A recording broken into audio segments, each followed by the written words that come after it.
ALLATRA Global Research Center presents. We are seeing people being diagnosed earlier compared to 50 years ago. We are seeing people being diagnosed with more aggressive disease of various kinds. And we are seeing people having worse outcome compared to what they used to. And this is despite of all the advancement we have been able to make in the medical science in general. Do we expect the rise in neurodegenerative diseases, disabilities, and so forth? I think we are already seeing that rise. The rise in cancer rates worldwide is absolutely frightening. I think it's very legitimate to call it an epidemic. There's an increased rate of cancer worldwide in children and also in people much younger than I used to see. So what's going on now is that we're having a rise in people getting cancer, children, young adults, and it's probably not due to smoking or alcohol or anything. There seems to be something else, something in the environment that is causing this cancer at an alarming rate, and it's getting worse. So a very serious problem.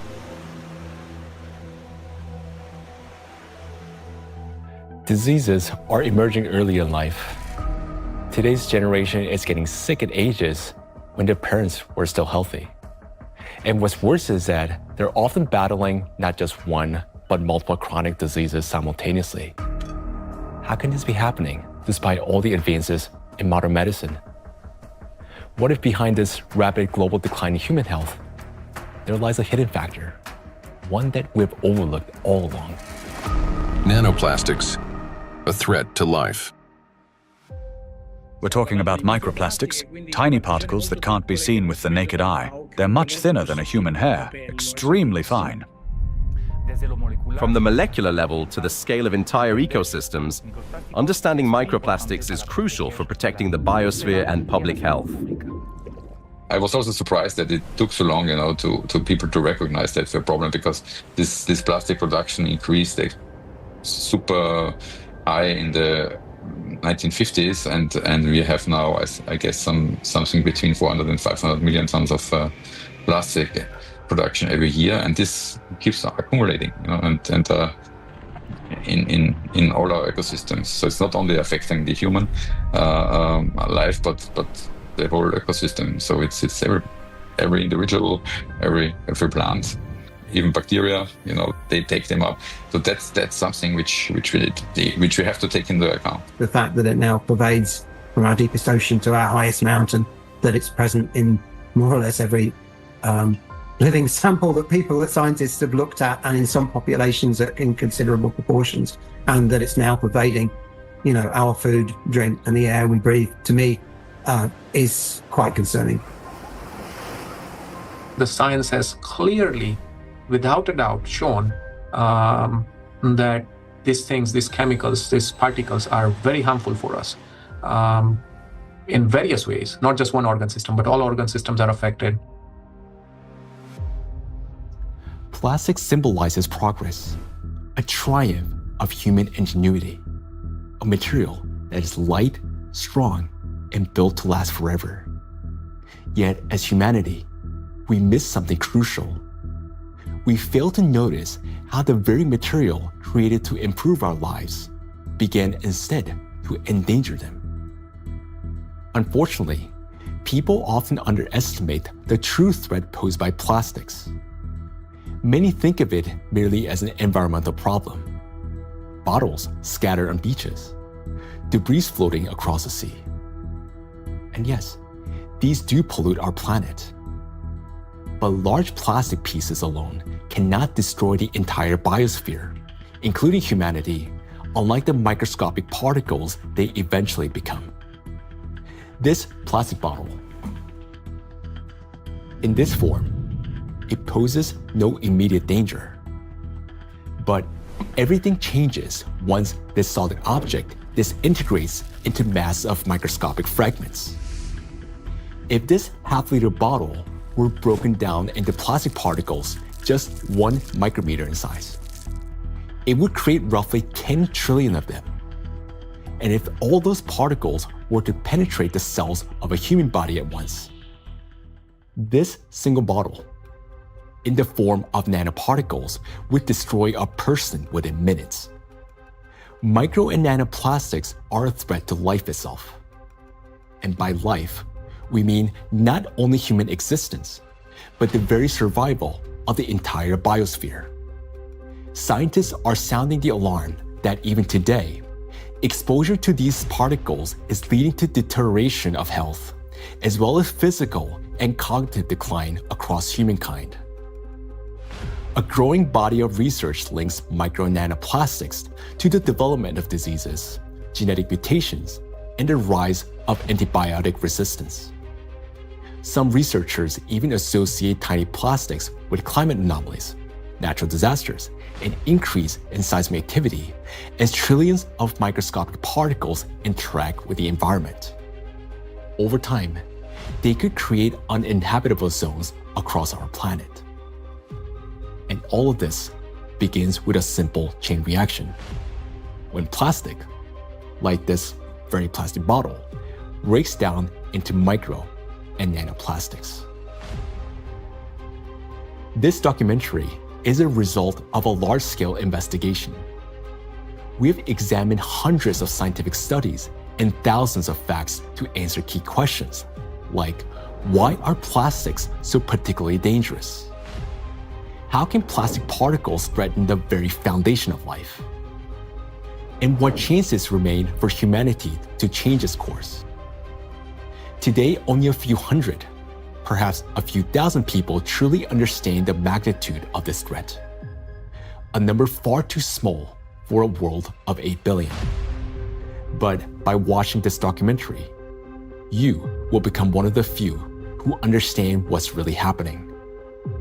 This is a story of why researchers studying nanoplastics call them the #1 killer, and how they're already reshaping our future. Plastic interferes with the universal language of life.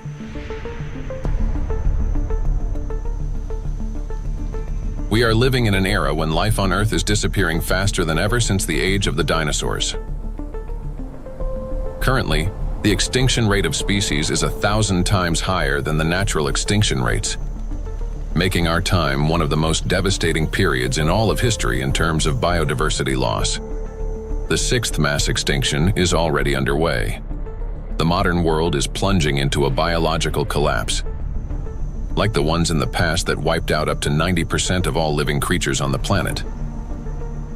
While past global catastrophes were driven by volcanic eruptions or meteor impacts, today a new factor has joined these forces of nature, an invisible enemy created by humans, capable of destroying all life. Plastics are everywhere.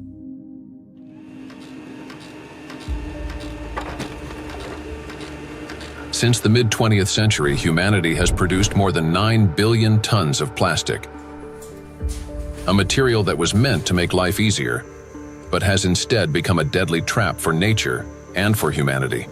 It is well established that most plastic is never recycled.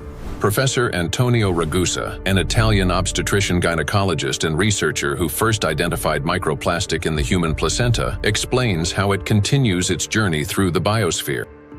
Of the millions and millions of tons of plastic we produce, less than 10% gets recycled. More than 90% is dumped into the environment. And when plastic gets dumped into the environment, it slowly breaks down into smaller and smaller particles, eventually becoming very small, microplastics, or even tiny nanoplastics. These particles travel down rivers, reach the seas, spread throughout the oceans, and enter the fish we later eat, so they end up back inside us.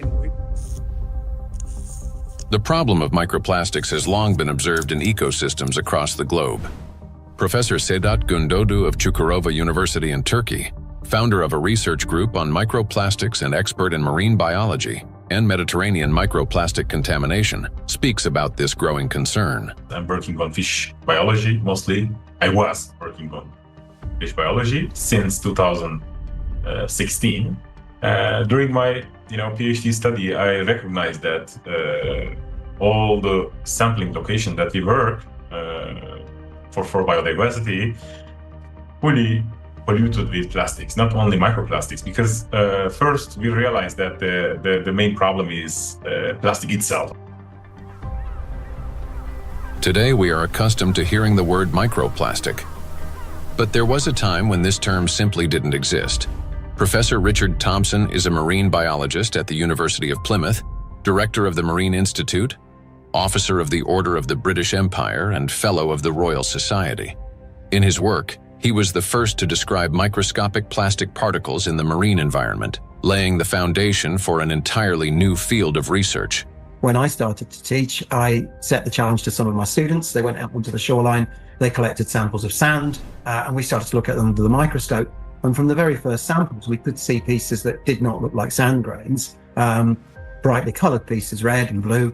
And it was then almost a kind of forensic journey to confirm their identity. And we confirmed that they were indeed plastics. We showed that they were present around the UK in a range of different habitats, in sediments and in the water column. And interestingly, in that first paper in 2004, my first paper on the topic, we used the term microplastics. And the term hadn't been used in this context for truly microscopic pieces before. There had been, and we referenced them in our paper, some studies of small pieces of plastic before, but we went smaller than anybody else. We showed this bioavailability. We showed the temporal trend of increasing over time. The ocean is the main reservoir of plastic accumulation. It already contains more than 200 million tons of plastic waste, and this amount continues to grow every day. It is important to understand that plastic does not disappear. Under the influence of sunlight, waves, salinity, and mechanical friction, it breaks down into microplastics and nanoplastics. Microplastics are plastic particles smaller than 5 millimeters in size, while nanoplastics are smaller than 1 micrometer, about 1,000 times thinner than a human hair. There are about 350 trillion microplastic particles in the surface layer of the ocean alone. Yet the real number is far greater. Scientists estimate that roughly 90% of nanoplastic particles are too small to be detected by current analytical instruments. As water evaporates from the surface of oceans and other bodies of water, microplastic particles rise into the atmosphere together with the water vapor. Dr. Dusan Materic, an environmental analyst at the Helmholtz Center for Environmental Research, Germany, leads a research group dedicated to the study of nanoplastics. Dr. Materic investigates atmospheric nanoplastics at the Sonnenblick Observatory in Austria, the oldest high-altitude research station in Europe. And for those nanoplastics that fragments from big fibers, because of UV weathering, because of just mechanical forces, those shredding nanoplastics are much more potent to stay in the air for a long, long period, and that means picked up and brought even here at 3,106 meters above sea level. So what we discovered is that we have nanoplastics across all the stations, and we have nanoplastics even in the deepest ocean environment, and our deepest point is below 5,000 meters. Micro and nanoparticles in the atmosphere can travel thousands of kilometers, crossing from one continent to another. This is noted by Dr. Elke Ludewig from Austria, who heads the Sonnenblick Observatory and the European Center for Cloud Ambient Intercomparison, where the transport of these particles and the effects of this process are recorded. We know from different cases that we have really long transports of particles from, for example, Japan up to here, or Canada, for example. There are two examples I can tell you. The one is the accident in Fukushima. It took about 11 days until particles, aerosol particles with a higher radiation, received the Sonnenblick Observatory. Another example was in 2025, on the 9th of June, there was a kind of transport, an air mass from Canada received the station here.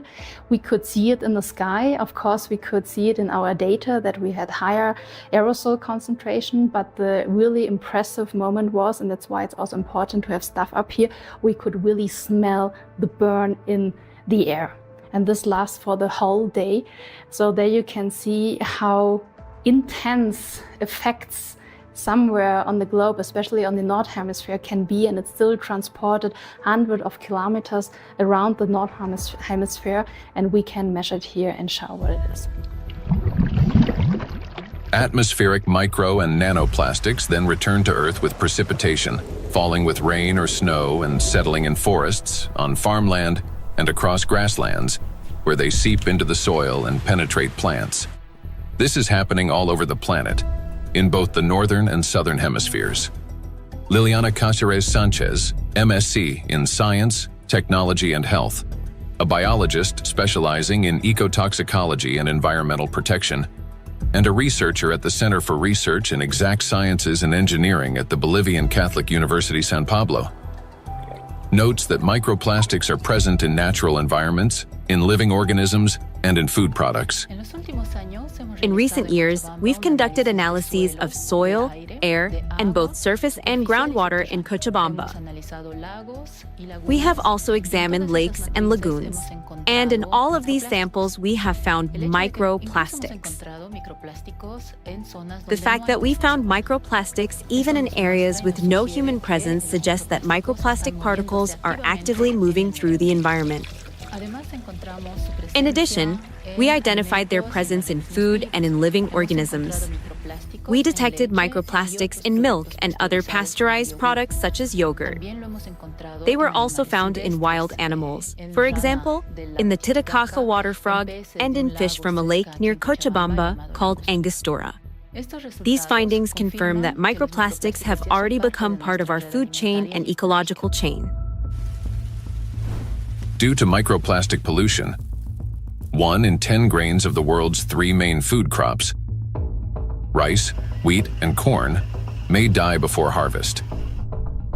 In addition, researchers from the University of Catania have found high concentrations of microplastic particles in apples, pears, carrots, potatoes, lettuce, and broccoli.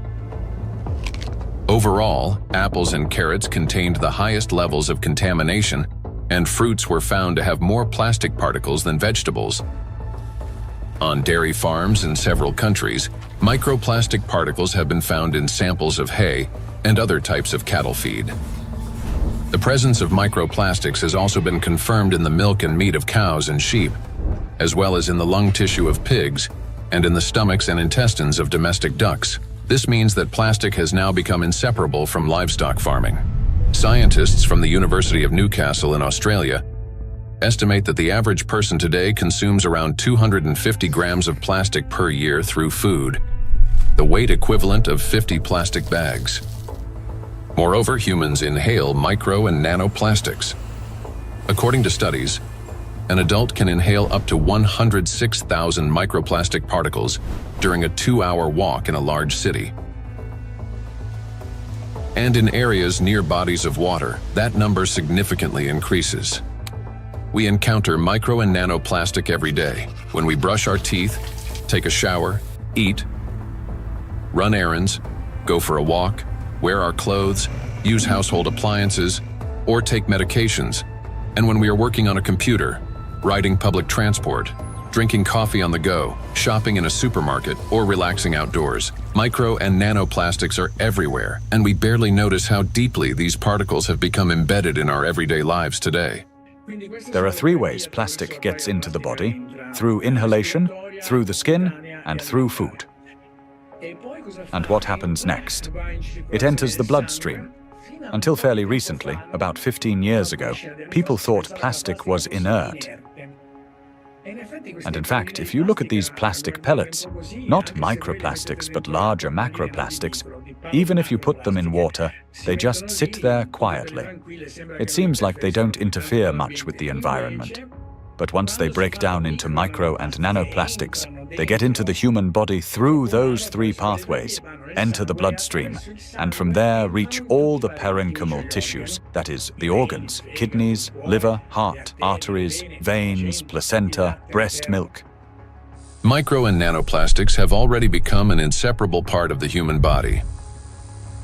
They accumulate in the tissues of the intestines, heart muscles, and in the endocrine and reproductive organs, disrupting their functions. There isn't a single place in the human body they cannot penetrate. Studies show that the highest concentrations of nanoplastic have been found precisely in human brain tissue. Professor Lucas Kenner, a pathologist, cancer researcher, director of the Christian Doppler Laboratory for Applied Metabolomics, and scientific director of the Micro-1 project studying microplastic and its effects on health, explains how micro and nanoplastic particles can evade the body's defense mechanisms and reach the brain within just a few hours. And we found out that particles which are in the bloodstream and cover themselves with cholesterol molecules, they easily can enter the blood-brain barrier, which is a very strict body barrier and protects the brain from toxic outside or even therapeutic substances. So it's, it's difficult, for instance, to treat brain tumors because the blood-brain barrier is so strict also for medications. But particles can enter quickly because they cover themselves with molecules will help them enter the blood-brain barrier. And this is for me, it was really very striking to see that, that these particles in 2 hours after we give them an oral gavage, they're already in the brain. Scientists at the University of New Mexico have found that in every gram of brain tissue in middle-aged individuals, there are about 4,900 micrograms of plastic. This means that today, around 0.5% of the human brain is composed of plastic. Simple calculations show that the human brain contains on average around 7 grams of plastic, roughly the weight of a plastic teaspoon. And such a teaspoon is already inside the human head. It is well known that micro and nanoplastics are dangerous because of toxic chemical additives they contain, such as phthalates and bisphenols. Treating diseases associated with just 3 chemicals of the most toxic additives found in plastics costs humanity $1.5 trillion a year. But this is only the tip of the iceberg, as overall more than 16,000 chemical compounds are used in the production of various types of plastics, each carrying its own potential risks to human health. Yet there is another factor, one far more dangerous and still vastly underestimated, in how nanoplastics affect the human body. It is precisely this factor that allows nanoplastics to easily penetrate the body's protective barriers, and once inside, they are virtually impossible to remove. The destructive impact of plastics at the chemical level has already been examined in another documentary, A Trap for Humanity, part of which focused on the toxic additives in plastics and their devastating effects for human health. Now, the dangers from chemicals are, of course, the most visible and widely discussed part of the problem. But as our investigation continued, we realized that the true danger of plastics lie beyond the chemistry, extending much deeper into the realm of physics. To understand why plastic particles are so dangerous, we must first understand their unique physical properties. Unique properties of plastic. At the micro and nanoscale, plastic particles acquire new physicochemical properties. They can retain surface charge for longer periods and interact with electrostatic fields and other molecules. In this sense, micro and nanoplastics can be compared to an electret, a material that accumulates static electricity and holds it for an extended time. Moreover, plastic particles not only retain an electrostatic charge, but can also recharge it. This occurs through the triboelectric effect. That is, when plastic comes into contact with or rubs against other surfaces, including fabrics, cells, and liquids. In other words, plastic particles can recharge themselves, restoring their electrostatic charge again and again. To understand how the properties of plastic differ from those of other materials, we conducted a simple experiment. Here, inside transparent plastic cups, we suspended several objects made of different materials: a metal needle, a wooden matchstick, a copper wire, and a strip of magnesium. Now, while these objects remained motionless when a plastic rod was brought close, everything changed dramatically when we rubbed the plastic rod against the wall. That is, all the suspended object began swinging and moved toward the rod. So, what caused this reaction? The answer lies in the electrostatic charge that formed on the plastic surface. For example, a wooden rod, unlike plastic, cannot hold such a charge. even after rubbing it with wool. The material caused no movement. The same was true for metal scissors, which showed no effect until the material touched a magnet. Only then did the metal needle respond. So this experiment clearly shows how material responds differently to electric and magnetic fields. Now, plastic stands out among other materials because it can not only accumulate, but also retain electrostatic charge for a prolonged period. This is distinct from wood, which quickly dissipates charge because of its moisture content, and therefore has little effect on other nearby objects. It's a dielectric material. Metals, on the other hand, do not hold charge but quickly redistributes it across their surface. They're conductors. Magnets, meanwhile, create magnetic rather than electric fields and thus cannot attract electrically neutral objects in the way a charged plastic can. So this is what makes electrostatically charged plastic so dangerous. It is an invisible force capable of changing everything around it. Once charged, plastic can attract even neutral particles, disrupting many natural physical processes. And as plastics breaks down into smaller fragments, micro and nanoplastics, it doesn't lose its properties. In fact, the impact of plastic on the environment and living organisms only intensifies as the particles become smaller. It's the charge that makes plastic especially dangerous to all life on our planet. Therefore, plastic cannot be regarded as passive waste. It is an active, electrically charged material capable of interacting with nearly all substances on Earth, from atmospheric particles to living cells.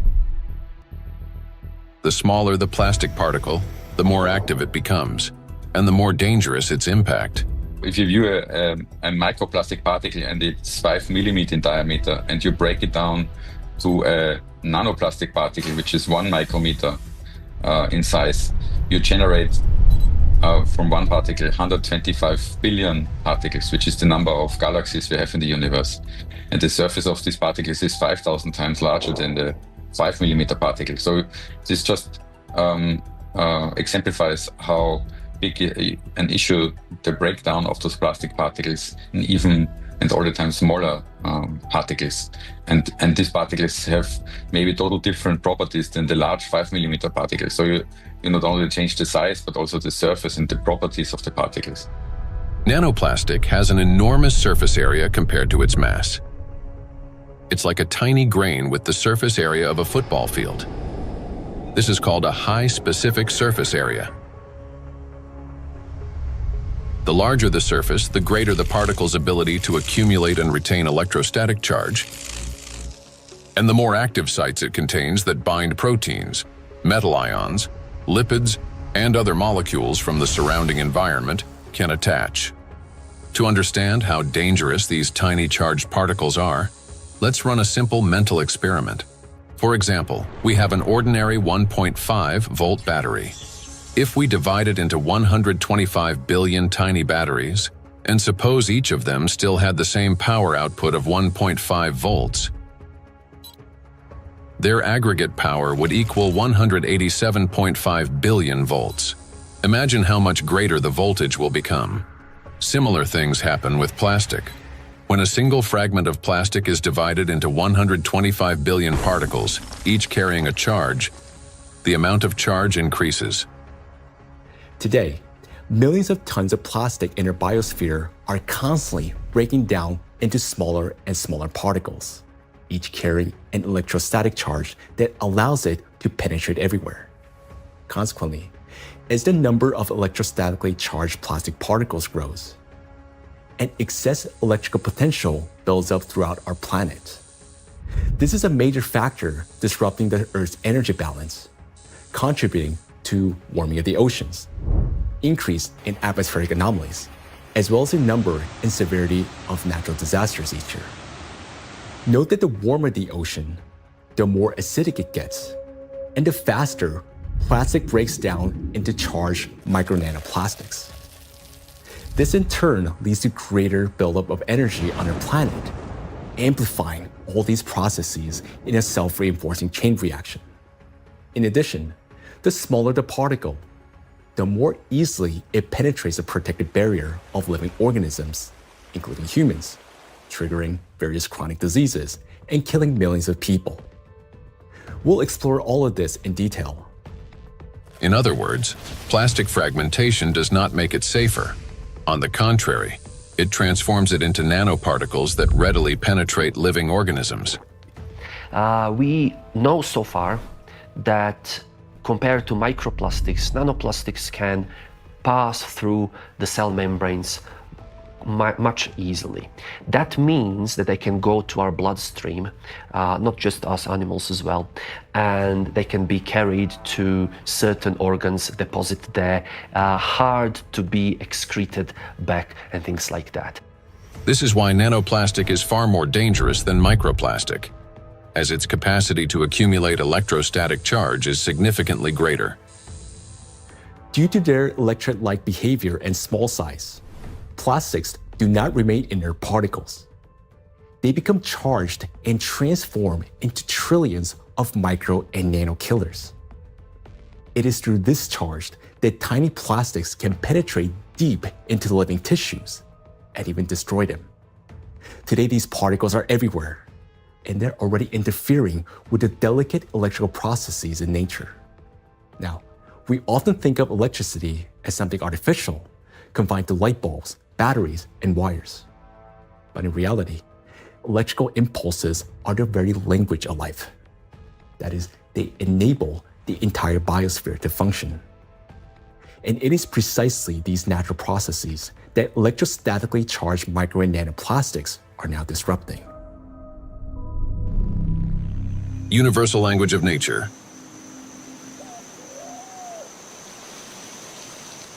The universal language of nature is invisible, yet it is what connects all living beings into a single whole. Forests. In forests, tree roots are linked with fungal networks, forming a complex and interconnected system beneath the soil that scientists call the wood wide web. This network not only distributes water and nutrients, but also enables plants to exchange information. Plants communicate in two major ways: chemically, by releasing specific molecules, and electrically, by sending electrical signals similar to nerve impulses in animals and humans. For example, when insects attack, a tree generates an electrical signal that triggers defensive responses. This signal can travel through roots into the fungal network, reaching other trees. A similar effect was detected by scientists during a solar eclipse. The bioelectric signals of trees began to synchronize, forming a single impulse. The oldest trees responded first, as if they remembered such events, and were warning the younger ones. Through electrical signals, plants can coordinate their growth, warn each other of danger, adapt collectively to stress, and even store shared memory. It is precisely this finely tuned system that is now being disrupted by micro and nanoplastics. Today, forests have become vast reservoirs of microplastics.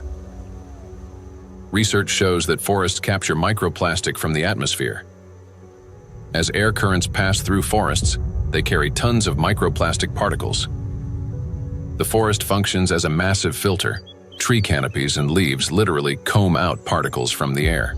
In the past, this process helped purify the atmosphere from dust and dirt. Today, however, along with these natural particles, micro and nanoplastic are also being trapped. Unlike dust, which can become part of organic matter, plastic does not decompose. It remains in leaves, accumulates in soil, and persists in forest air. Every day, dozens of microplastic particles settle on each square meter of the forest canopy. Scientists estimated the annual deposition of microplastics in forest soils and showed that it correlates with the scale of plastic production in Europe. Assuming that atmospheric fallout is the primary source, they concluded that roughly 400,000 microplastic particles per square meter could accumulate in forest soil over a 70-year period. Charged particles distort bioelectrical signals and deprive forests of their ability to adapt and survive. Negatively charged nanoparticles penetrate plant roots more easily, disrupting nutrient absorption. As a result, growth slows down and root formation is impaired. In addition, electrostatically charged micro and nanoparticles of plastic adhere to leaves and penetrate plant cells, impairing photosynthesis. They damage chloroplasts, the energy centers of plant cells, the analog of mitochondria in animal and human cells. Prolonged exposure to micro and nanoplastics reduces the ability of plants to produce oxygen. Some of the world's forests, such as the eastern forests of the Amazon, are already emitting more carbon dioxide than they produce oxygen. Animals. Micro and nanoplastics can penetrate the brains of animals. Electrostatically charged plastic particles damage brain cells and disrupt the transmission of nerve impulses. This causes malfunctions in the nervous system, from reduced vision, hearing, and smell to impaired motor coordination. As a result, animals struggle to navigate, find food, avoid danger, and to communicate with one another. And all of this greatly reduces their chances of survival. These effects mirror the early signs of neurodegenerative diseases in humans. According to the Worldwide Fund for Nature, over the past 50 years, the global population of wild animals has declined by nearly 70%. People can't even protect those they've taken responsibility for. Household pets are also poisoned by micro and nanoplastics. Pet food contains PET, the same plastic used to make bottles. Moreover, microplastic particles have been found in the tissues of cats and dogs. Scientists analyzed tissue samples from 49 animals, 24 cats and 25 dogs, that had died of natural causes and found that more than 70% of them had microplastics present in multiple organs.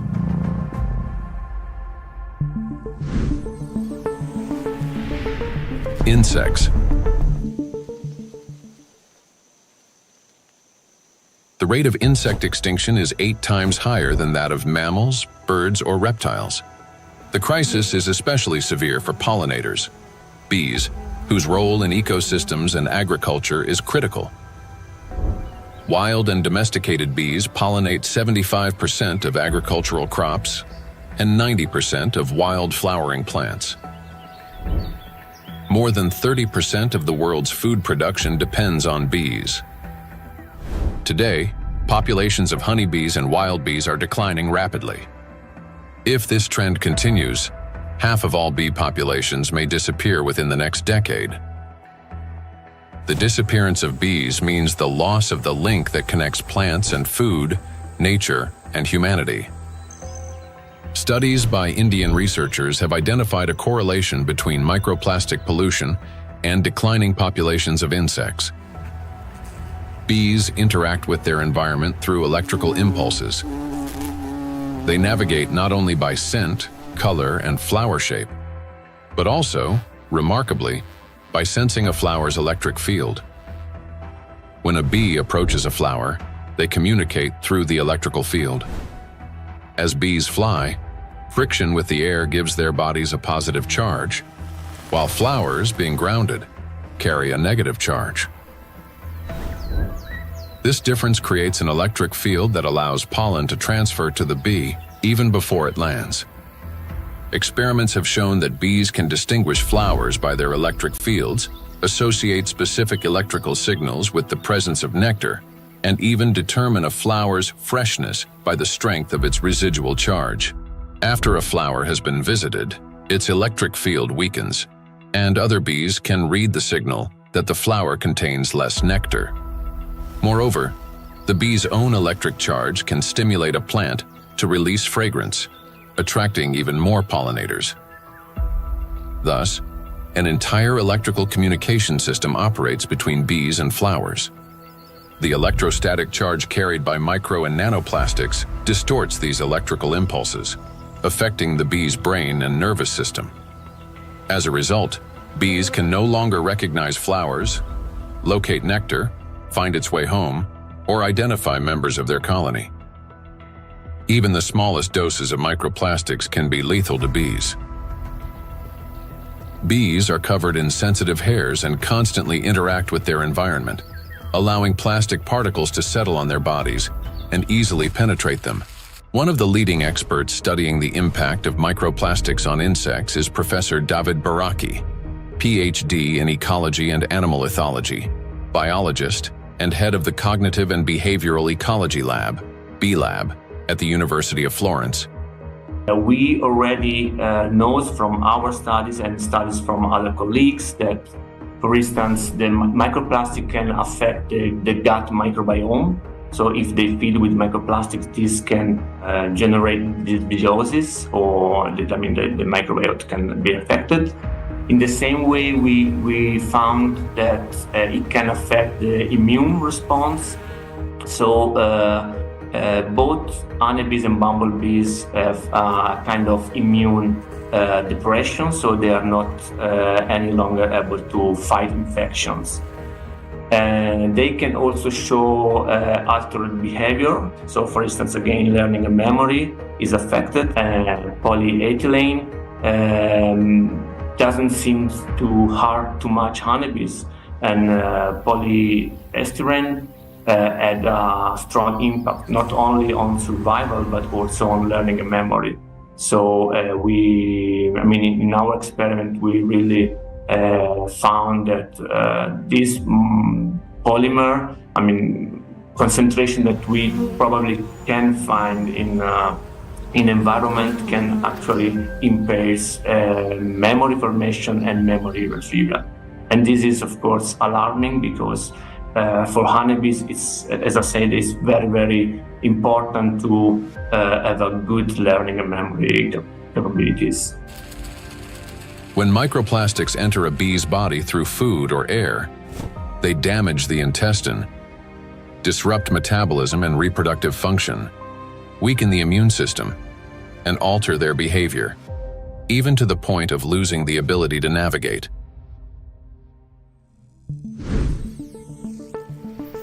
Birds. Across the globe, scientists are observing an alarming trend. The number of wild birds is rapidly declining. In North America alone, over the past 50 years, approximately 3 billion birds have disappeared. That is a quarter of the entire bird population. Electrical signals play as vital a role in the lives of birds as they do throughout the entire biosphere. The avian nervous system functions through transmission of electrical signals from the brain to all parts of the body. Those impulses control movements of wings, tail, and body in flight, vision and coordination, cognitive responses, for example, evading predators, song and vocal communication. Birds are true living navigators capable of traveling thousands of kilometers and returning precisely to the same locations year after year. Scientists have discovered that many migratory birds use Earth's magnetic field for orientation. Imagine an airplane. A pilot sees a radar screen with lines and markers to avoid getting lost in the sky. For birds, their eyes serve as such a radar. Specialized molecules in their eyes detect both light and Earth's magnetic field, converting them into electrical signals. In the brain, those signals form an image with field lines superimposed on the real world. A bird simultaneously sees clouds, land, and its magnetic radar, allowing it to maintain course in any direction with ease. Electrostatically charged micro and nanoplastic particles entering a bird's body distort electrical impulses and disrupt functioning of its nervous system. This leads to loss of motor coordination, weakened memory and learning ability, and impaired vocalization and spatial orientation. Externally, this manifests as increasingly erratic flight, unstable behavior, and even softer, weakened chirping. Nestlings are especially vulnerable. Many do not survive to adulthood, and those that do often exhibit cognitive impairments. However, that's not all. Plastics damage the liver, kidneys, stomach, and brain of birds, causing symptoms that resemble Alzheimer's disease.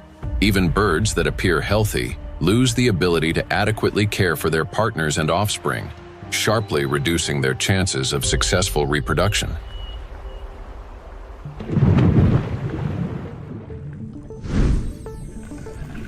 Marine life.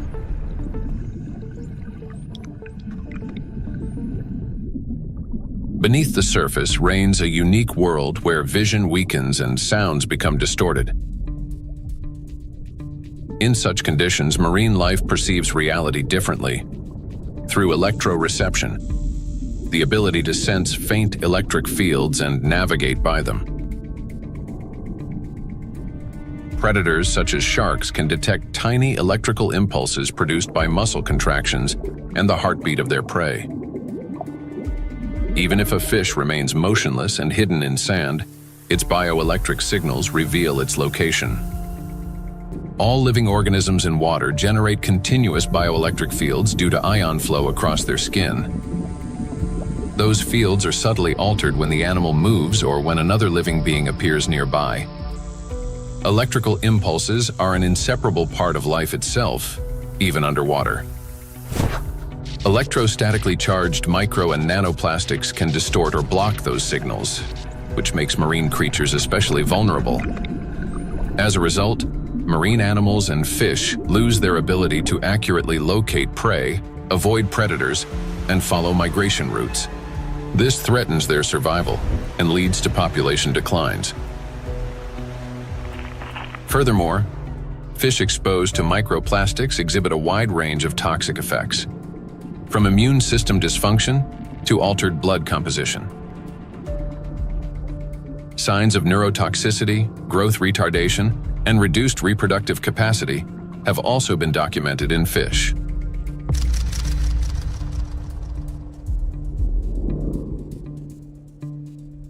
All processes in the biosphere rely on extremely subtle electrical impulses. It is these impulses that become distorted by electrostatically charged micro and nanoplastic. Micro and nanoplastics have already permeated every environment and integrated into all ecosystems. The examples given here represent only a small part of a global problem. Disruptions are occurring throughout the biosphere without exception, and the outcome is the same everywhere.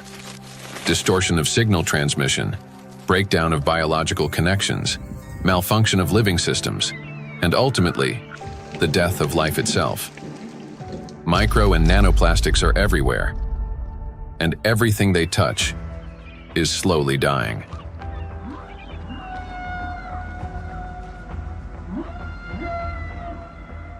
Charged micro and nanoplastics disturb the natural biological impulses that form the very foundation of life.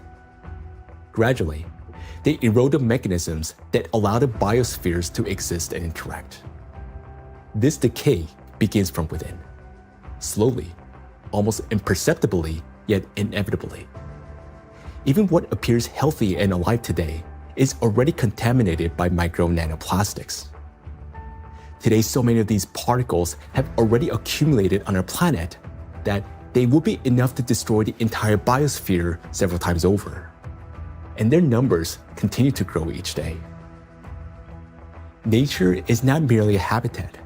It's our breath, our nourishment, and our protection. Humanity can survive without technology, but not without air, water, and living organisms. When life on Earth dies, humanity dies with it.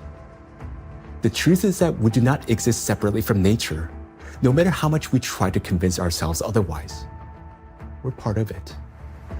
So you have probably guessed who we're going to talk about next. Yes, about us. Impulse of life. For humans, just like for all living beings in the biosphere, electrical signals are the pulse of life. The human body is, quite literally, an electrical system. The brain thinks with the help of electrical impulses. The heart beats because cells transmit electrical signals to one another, and muscles contract when they receive signals from the nervous system. Neurons play a key role in coordinating all body functions by generating and transmitting electrical impulses. How an electrical impulse is generated in neurons. Every neuron has a membrane with the so-called gates, ion channels. When a signal needs to be transmitted, some of these gates open, and ions begin moving quickly into or out of the cell. This flow of ions changes the membrane's electrical charge, creating an electrical impulse. The impulse travels along the neuron and transmits information further to other cells. How you communicate, whether you interrupt, speak quickly and emotionally, or on the contrary, whether you're apathetic. How you scroll through a news feed on your phone, whether you rush or move slowly, depends largely on the balance of ions. When this balance is disrupted, a person can become overly irritable, or, on the contrary, sluggish. Every movement and reaction of our body is based on electrical impulses in neurons and other cells. For example, if you accidentally touch a hot object, nerve fibers instantly transmit a signal to the brain, which commands the muscles. Pull your hand away. Without electrical impulses, the body wouldn't be able to maintain a stable internal state, homeostasis. Even the immune system cannot function without electrical impulses. The speed and strength of every immune cell's response depend directly on the quality of impulse transmission. Emotions and thoughts are also the language of electrical impulses. When you feel joy, sadness, excitement, love, or recall a memory, tiny electrical sparks run between neurons. They're like messages between friends. One neuron writes, another reads, and passes it on. Through these chains, thoughts, emotions, and decisions are born. When you learn something new, that too is the work of electrical impulses. They create new neural connections, as if paving little pathways in the brain that make it easier for impulses to travel later on. Even at the very beginning of life, when a sperm cell fertilizes an egg, an extraordinary phenomenon occurs. This contact triggers a cascade of biochemical reactions, including the release of billions of zinc ions. This impulse acts like a start button that activates the egg and initiates the very process from which the future embryo begins to develop. We rarely think of ourselves as electrical systems, yet that's exactly how our bodies function. Nature created a perfect design in which countless vital processes and interactions occur through electrical impulses. But there was one thing that nature could not have foreseen: that humans would create an enemy capable of infiltrating and disrupting this perfect mechanism. In studying micro and nanoplastics, we discovered that their most dangerous weapon is invisible. It is the electrostatic charge that these particles accumulate and retain.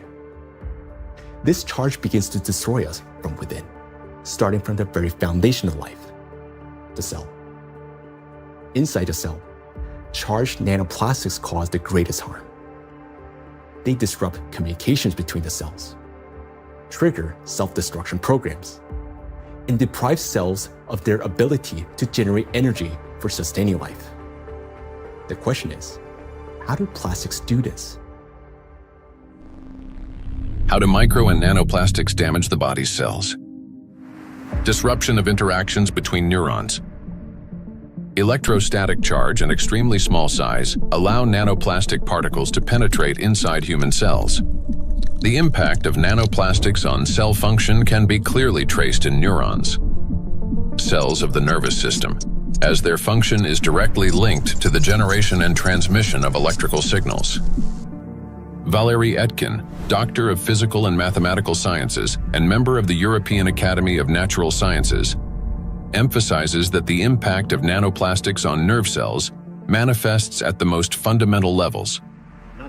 Nanoplastics significantly influence the generation and transmission of neural impulses through multiple mechanisms that disrupt ion transport and the electrical activity of neurons responsible for transmitting nerve signals in the body. Each neuron functions like a miniature battery. It constantly maintains a difference in electrical charge between the inside and outside of its membrane. This enables the neuron to be ready to transmit a signal at the right moment. Charged nanoplastic disturbs this delicate balance, making the cell behave unpredictably. A neuron may activate prematurely, like a light flickering on without command, or conversely, fail to transmit a signal when needed. Such interference disrupts the operation of entire neural networks, like a city experiencing power outages, where neighborhoods go dark one after another, leading to a blackout. In addition, as shown by research conducted by Chinese scientists from Southern Medical University in Guangzhou, nanoplastic interferes with the operation of ion channels. Nanoplastic carrying an electrostatic charge can interact with these channels and alter their structure. As a result, the gates may fail to open or remain open for too long. This also disturbs normal signal transmission throughout the nervous system. When electrostatic interactions occur with charged membrane lipids, they cause a redistribution of charged lipids and proteins within the membrane, which leads to impaired functionality of these lipid membranes. This results in localized changes in ion concentration and the formation of ion concentration gradients around charged particles. The function of ion pumps, which are essential for maintaining ion balance, becomes disrupted.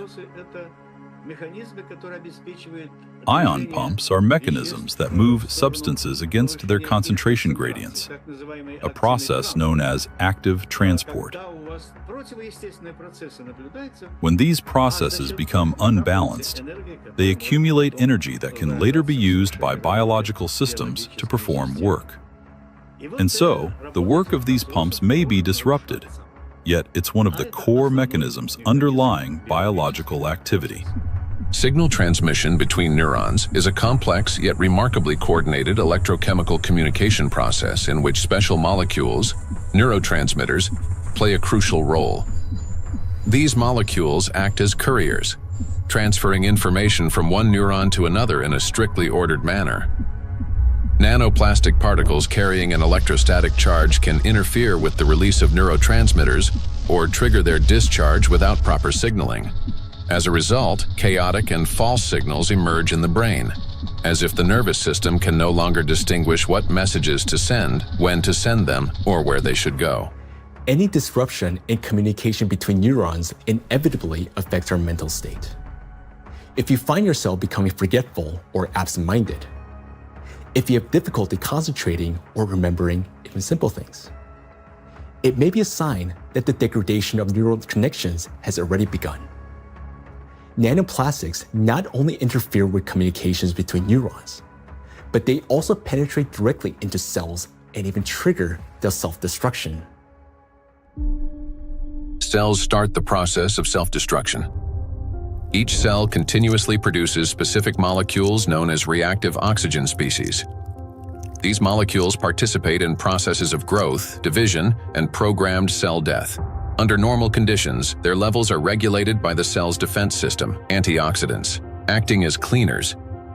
Antioxidants rapidly neutralize excess reactive oxygen species, preventing them from damaging the organism.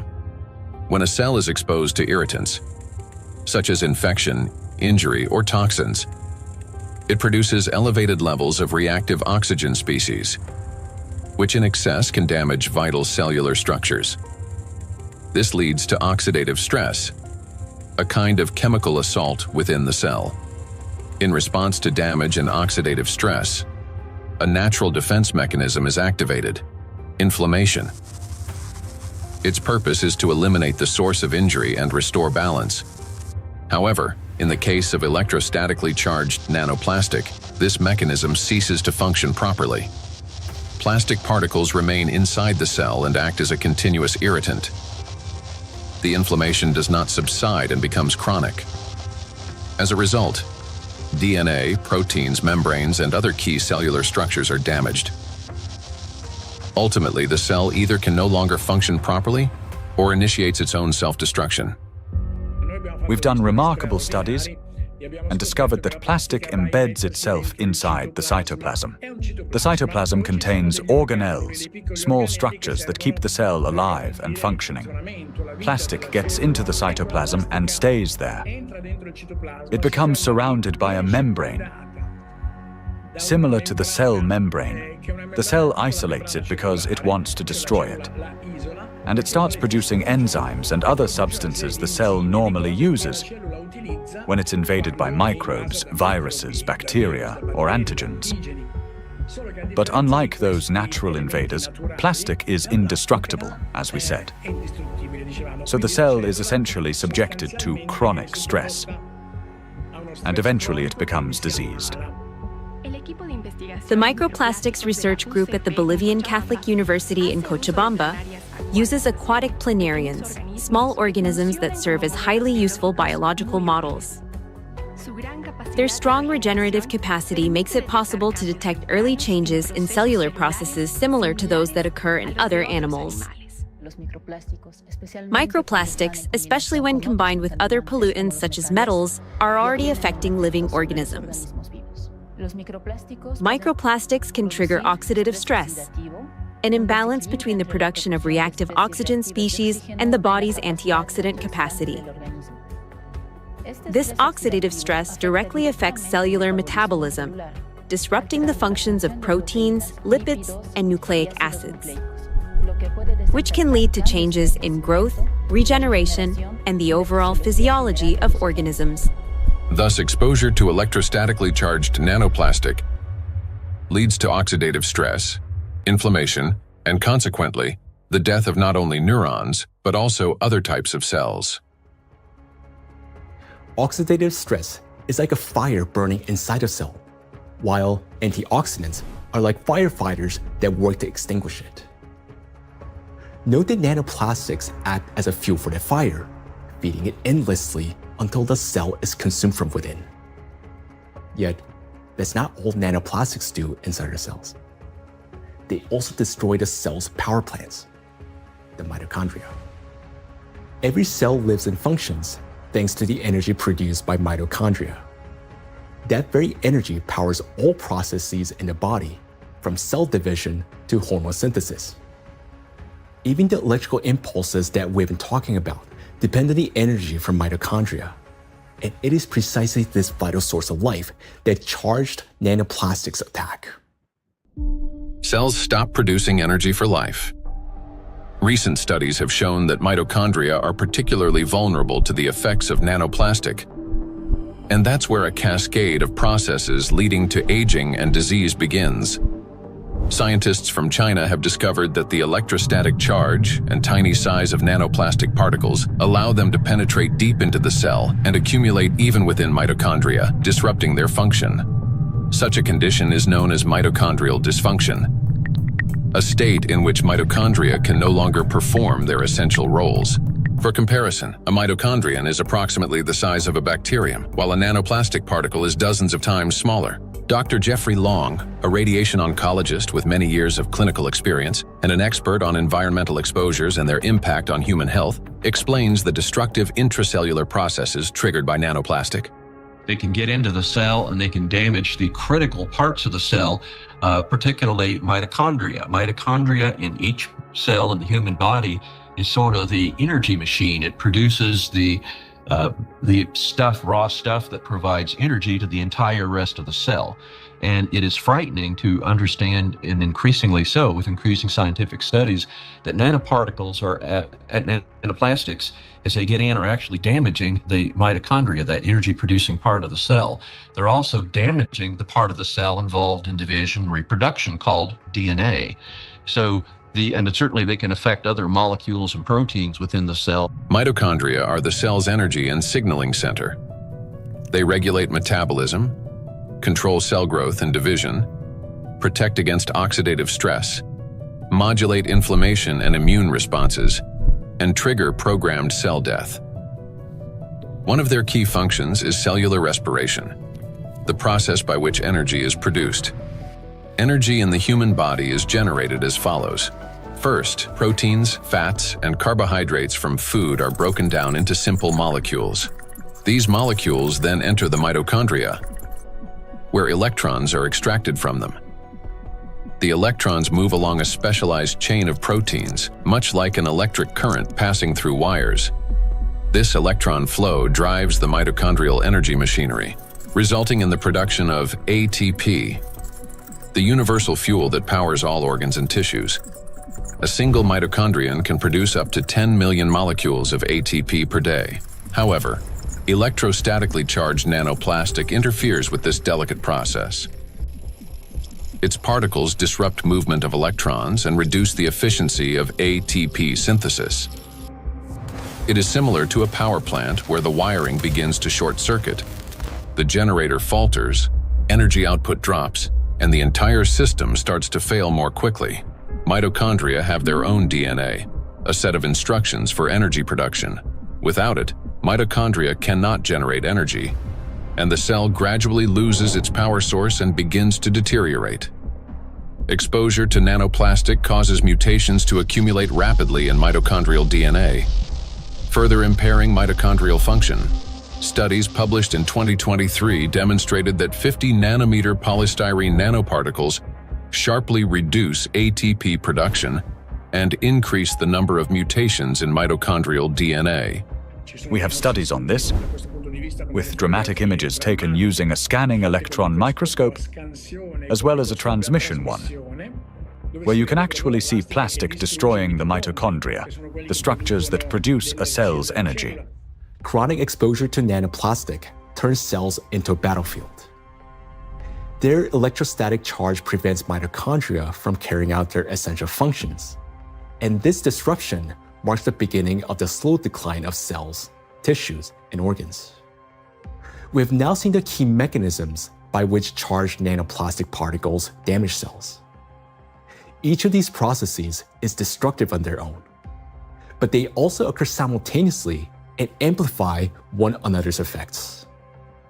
This chain reaction unleashes avalanche of damages leading to cell death, and ultimately causing systemic breakdowns and accelerating biological aging. Micro and nanoplastics accelerate aging. We tend to think that aging begins with wrinkles, gray hair, or fatigue. But in reality, it starts deep within the cells, with mitochondrial dysfunction and failures in key biological processes. Over time, damaged and dying cells accumulate, and the body loses its ability to renew itself. Aging is the gradual wear and tear of life's internal mechanisms. Scientists identify several main mechanisms of aging, such as oxidative stress, mitochondrial dysfunction, chronic inflammation, telomere shortening, DNA damage accumulation, epigenetic alterations. These same mechanisms underlie various diseases. When mitochondria can no longer produce sufficient energy, when DNA damage accumulates, and when inflammation becomes chronic, the organism grows increasingly vulnerable. This is when conditions such as diabetes, cancer, heart attack, dementia, and Alzheimer's disease begin to develop, and they all share one root cause: the aging of cells and tissues. Here's the crucial point. Electrostatically charged nanoplastic induces the same processes: oxidative stress, DNA damage, mitochondrial dysfunction, telomere shortening, chronic inflammation, and epigenetic alterations. Thus, electrostatically charged nanoplastic artificially accelerates cellular aging. What once unfolded over decades can now progress many times faster under its influence. And we are already witnessing the consequences. Diseases are becoming younger. Scientists have found that modern generations develop illnesses earlier and accumulate more chronic conditions than their parents did at the same age. Even a difference of just a few years now translates into noticeably higher rates of disease. Cancer and hypertension remain the most common conditions. Moreover, each subsequent generation shows an increase in the number of chronic conditions in a single individual. Diseases once considered age-related are increasingly found in young people. Notably, this trend coincides with the growing plastic pollution of the environment. As a result of exposure to electrostatically charged nanoplastic, the biological cell age of people in their 20s or 30s may already correspond to that of a 50 to 60-year-old person. So very frightening how widespread nanoplastics are everywhere, probably each and every one of our cells. Even to you talking and among the audience listening, probably all of our cells have at least some nanoplastics. So let's summarize.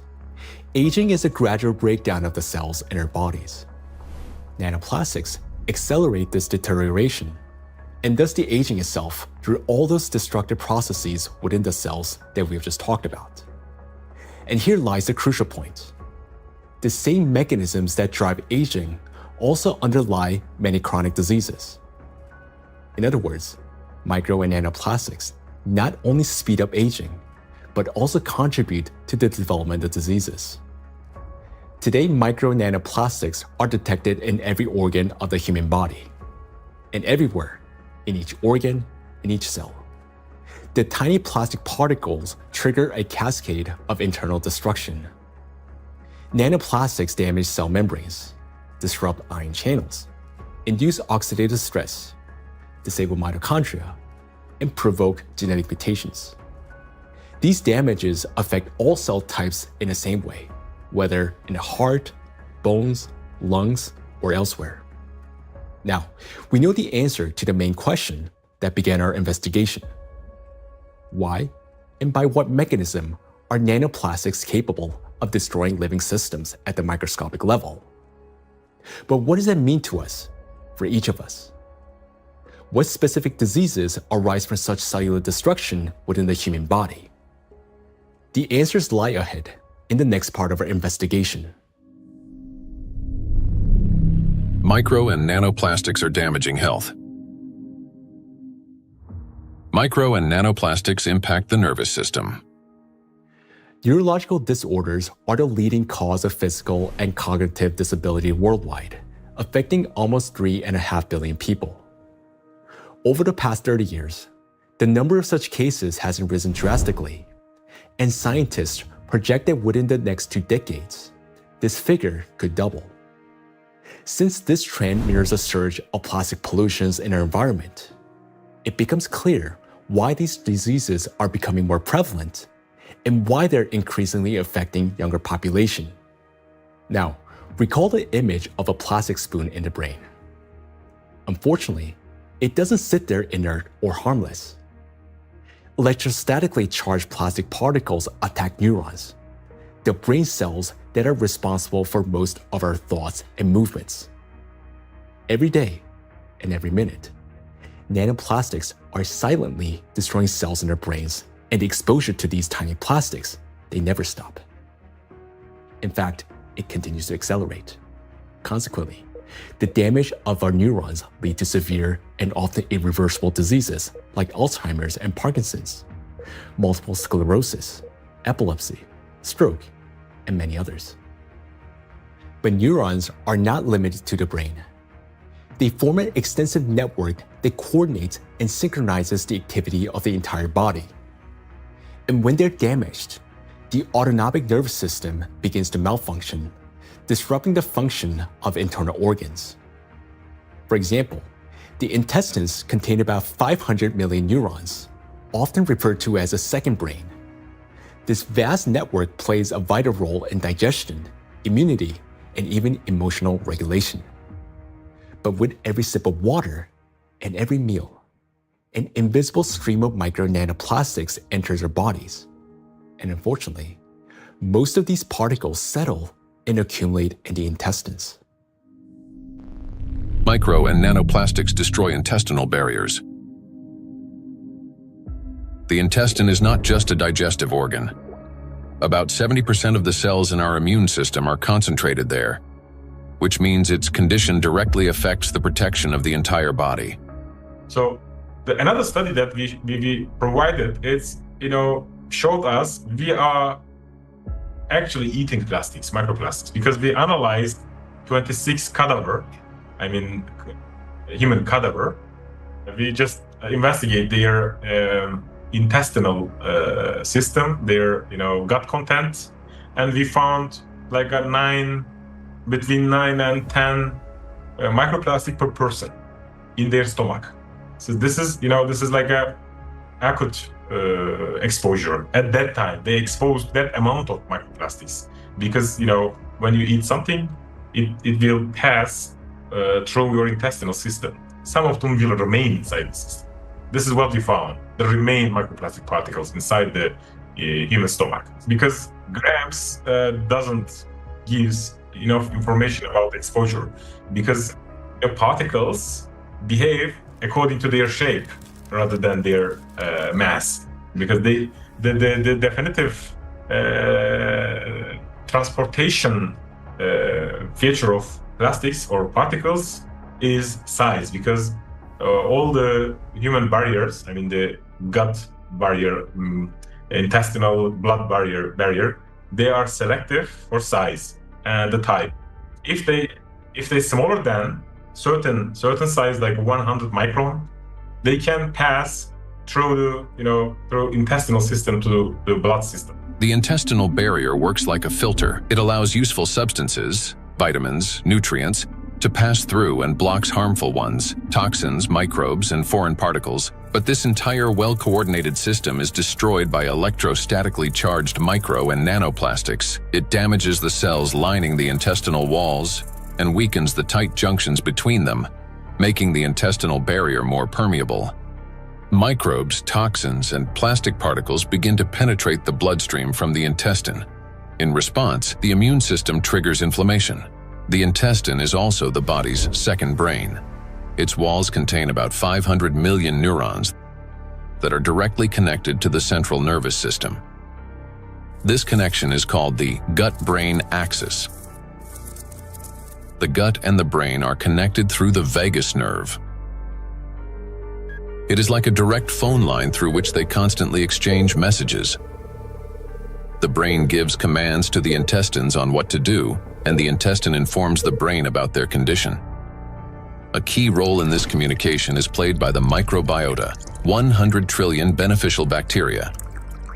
They produce substances capable of both calming and irritating the nerve endings in the intestinal wall, including those of the vagus nerve.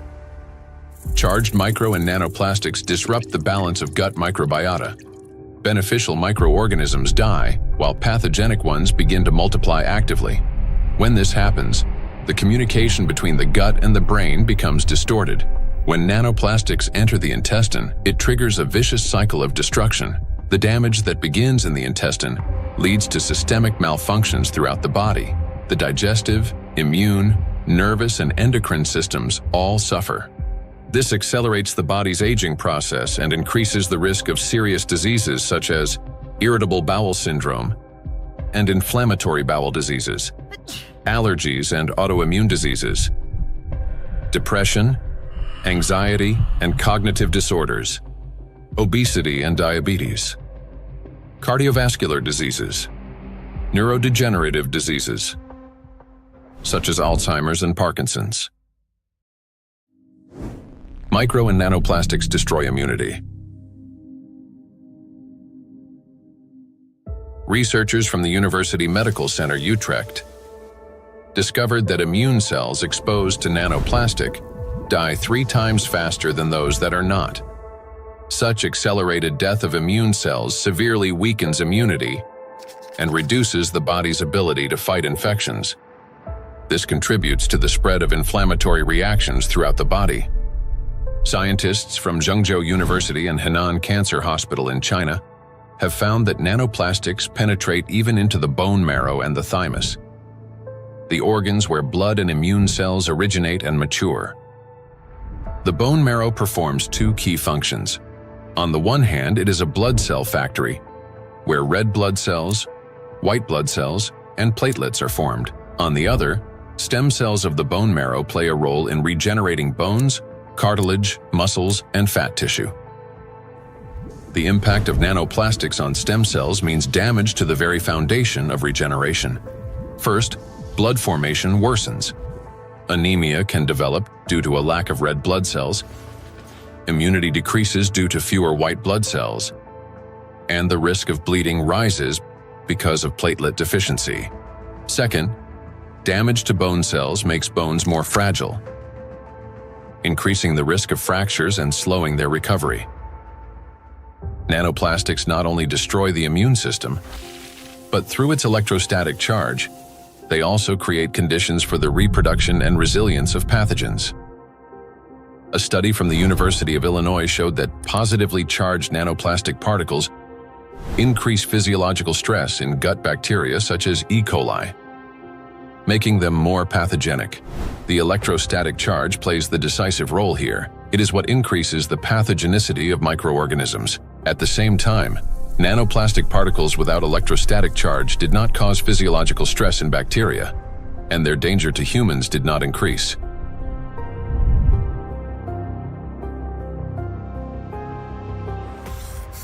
The experiment showed that microplastics, especially polystyrene, can absorb up to 98.6% of viruses, prolonging their survival outside the body for up to 7 days.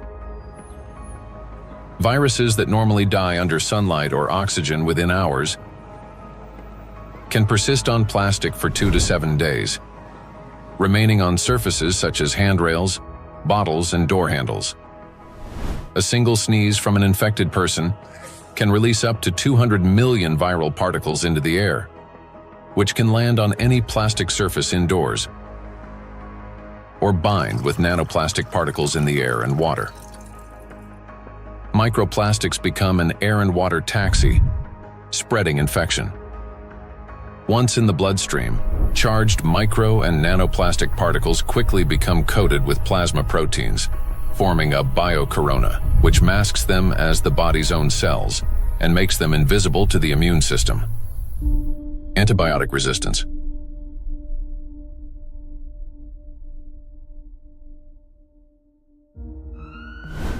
In 2019, antimicrobial resistance was directly responsible for more than 1 million deaths, with nearly 5 million additional deaths linked to related complications.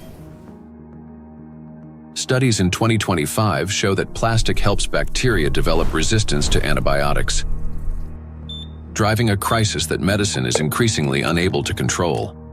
Why? Because plastic is the perfect platform for bacterial growth. On its surface, they easily form biofilms, a dense protective layer shielding bacteria from sunlight, drying out, immune system attacks, and, most importantly, from antibiotics. Just like viruses, bacteria can survive on plastic longer than on other materials, sometimes for 3 days or more. This makes microplastic an efficient carrier of dangerous microbes through water, soil, and food.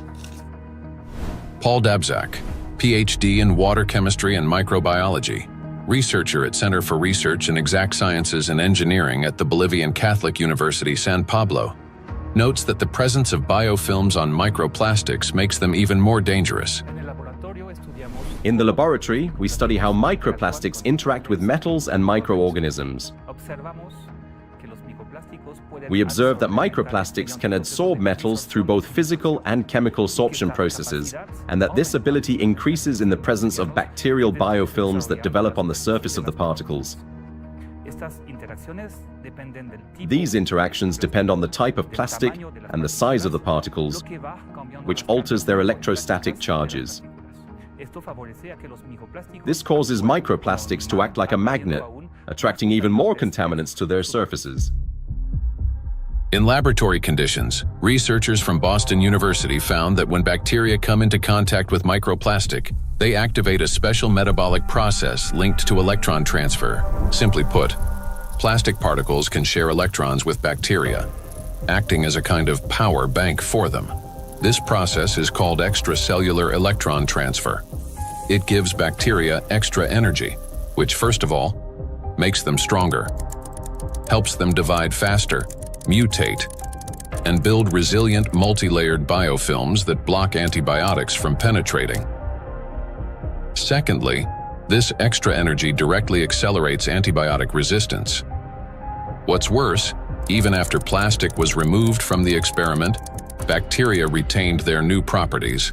They mutated, became more resistant, and continued forming strong biofilms on other surfaces, even without plastic support. This means plastics may accelerate the rise and spread of the so-called superbacteria that are resistant to drug treatment. According to WHO estimates, by 2050, antimicrobial resistance will claim 10 million lives every year. Meanwhile, new antibiotics are being developed far more slowly than bacteria evolve. So think about this. Charged microplastics not only help bacteria to survive, but they also enable them to mutate into superbacteria that are resistant to antibiotics. This discovery reshapes our perspective on plastic pollution because we now understand that the problem is far more alarming than we have previously believed. And each year, the threat of antibiotic resistance is growing. In many countries, standard drugs are already losing their effectiveness, and even common infections are becoming increasingly difficult to treat. If this trend continues, antibiotics could soon become entirely useless. Micro and nanoplastics affect the respiratory system. The inhalation pathway of micro and nanoplastics is especially dangerous because plastic particles carrying an electrostatic charge can reach not only the lungs, but also travel directly into the brain through the olfactory pathway.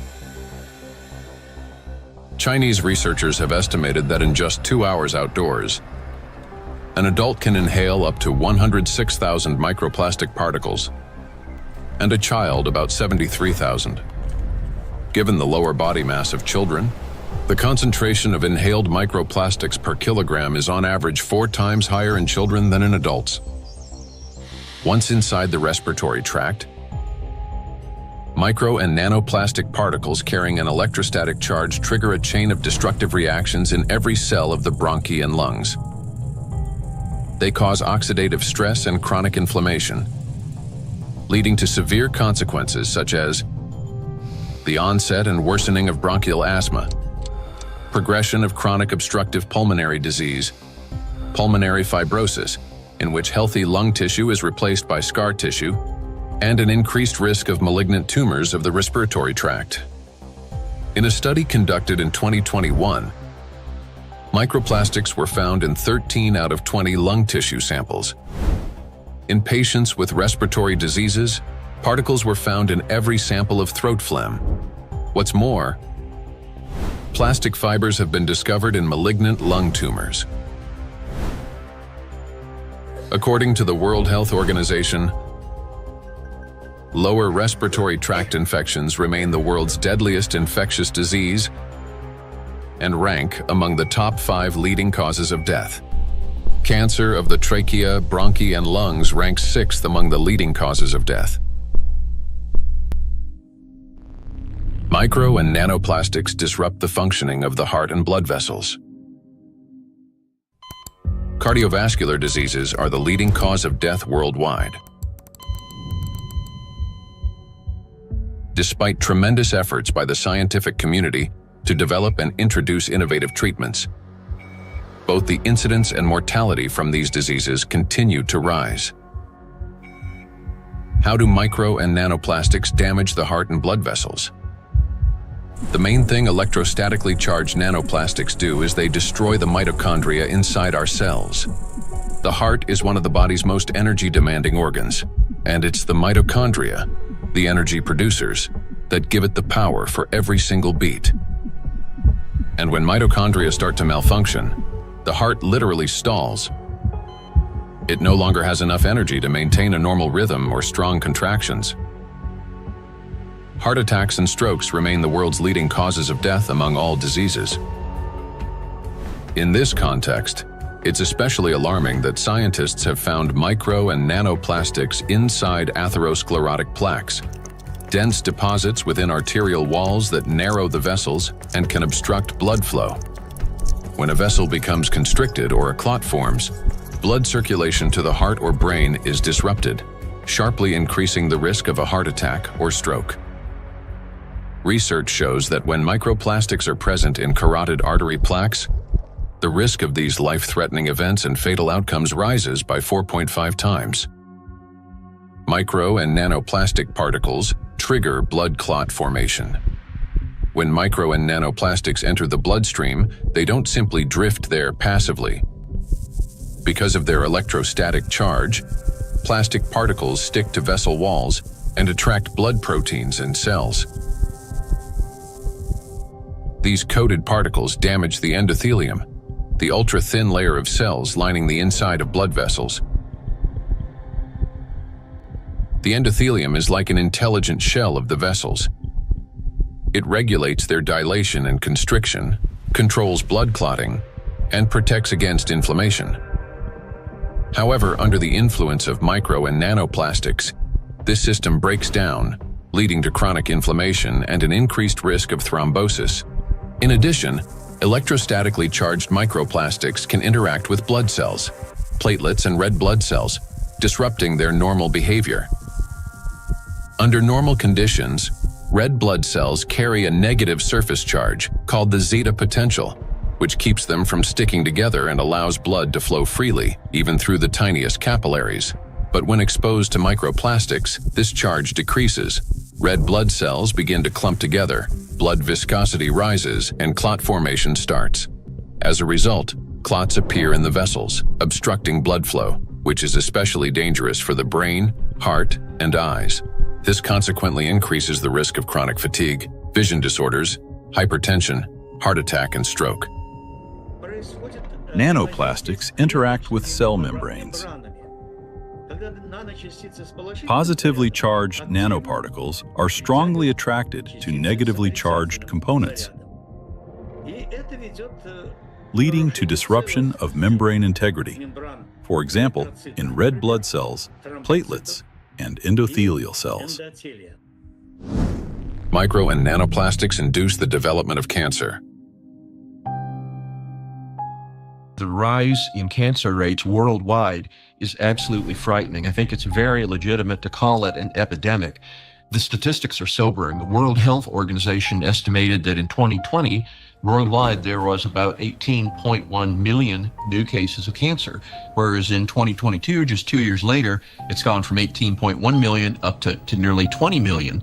And in fact, according to the World Health Organization, if this trend continues, by 2050, worldwide there's going to be 33 to 35 million new cases of cancer, truly an epidemic and truly a real major health issue affecting every single person everywhere in the world. So yes, that's a huge problem. For a long time, cancer was considered a disease of old age, the result of accumulated DNA mutations, weakened immunity, and years of exposure to carcinogens. But today, because of nanoplastic exposure, mutations can begin to build up in the body at much earlier stages of life. There's an increased rate of cancer worldwide in children and also in people much younger than I used to see. So what's going on now is that we're having a rise in people getting cancer, children, young adults, and it's probably not due to smoking or alcohol or anything.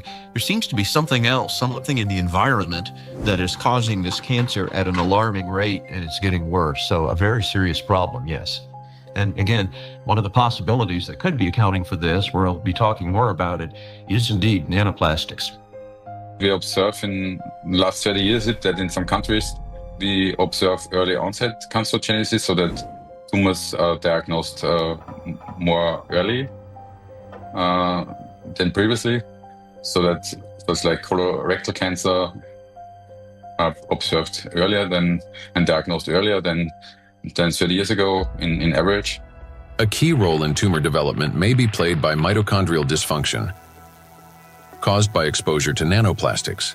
This happens through the accumulation of mutations in mitochondrial DNA and the disruption of normal cell death mechanisms, which together reduce the body's ability to eliminate damaged cells and increase the likelihood of these cells transforming into tumor cells. So these tumor cells are very aggressive, and normally they don't take anything up which they cannot use. So, I mean, what could happen? I mean, this is hypothetically that they can produce some energy out of these plastics, or somehow some pathways are activated which are helping the cells to to move faster. That could be. So we need to investigate that. So it's a very important question, and we are basically on that to find out what happens mechanistically in those cells, that they can use plastics to facilitate their migratory potential. Nanoplastics increase levels of reactive oxygen species in organ cells and tissues, causing oxidative stress that accelerates the growth of cancer cells, helps them spread to other tissues, stimulates formation of new blood vessels, enhances inflammation, and weakens the immune system. Moreover, the high level of oxidative stress caused by electrostatically charged nanoplastics promotes the survival of tumor cells and reduces their sensitivity to therapy, making malignant cells more aggressive. Anything that damages the normal cell DNA that is responsible for the growth and division of cells, that damage can contribute to that cell becoming malignant, growing and dividing and spreading uncontrollably. That's what cancer is. And that is certainly a concern about the effect of nanoplastics. And then above and beyond that, because nanoplastics affect so much of the cell's function, the oxygenation, the ability of a cell to function, above and beyond that, I'm concerned as a doctor that treats cancer that nanoplastics may be reducing the effectiveness of our cancer treatments. I'm a physician that treats cancer with radiation therapy, so I am concerned about nanoparticles adversely affecting the use of radiation therapy to control cancer. And there's actually been some preclinical research on this that does suggest that the nanoparticles, and certainly contributed to by the typical negative charge that they have, in addition to adversely affecting cells, can actually reduce the effectiveness of radiation therapy. There's certainly a significant theoretical reason to believe that the nanoparticles may reduce the effectiveness of cancer treatments, not only my modality of radiation therapy, but certainly I have the same concern about it reducing the effectiveness of chemotherapy or other systemic treatments or immunotherapy. Research by the Medical University of Vienna has shown that micro and nanoplastic particles remain inside cells far longer than previously believed, as they are passed on to newly formed cells during division. In addition, there are also early indications that these plastic particles may play a role in tumor metastasis. So that's one of the problems, that the tumor grows very quickly and then also disseminates. And what we observed is that these particles are kept by the cells even after cell division, and then they are helping the cells to migrate quicker, so they can move quicker.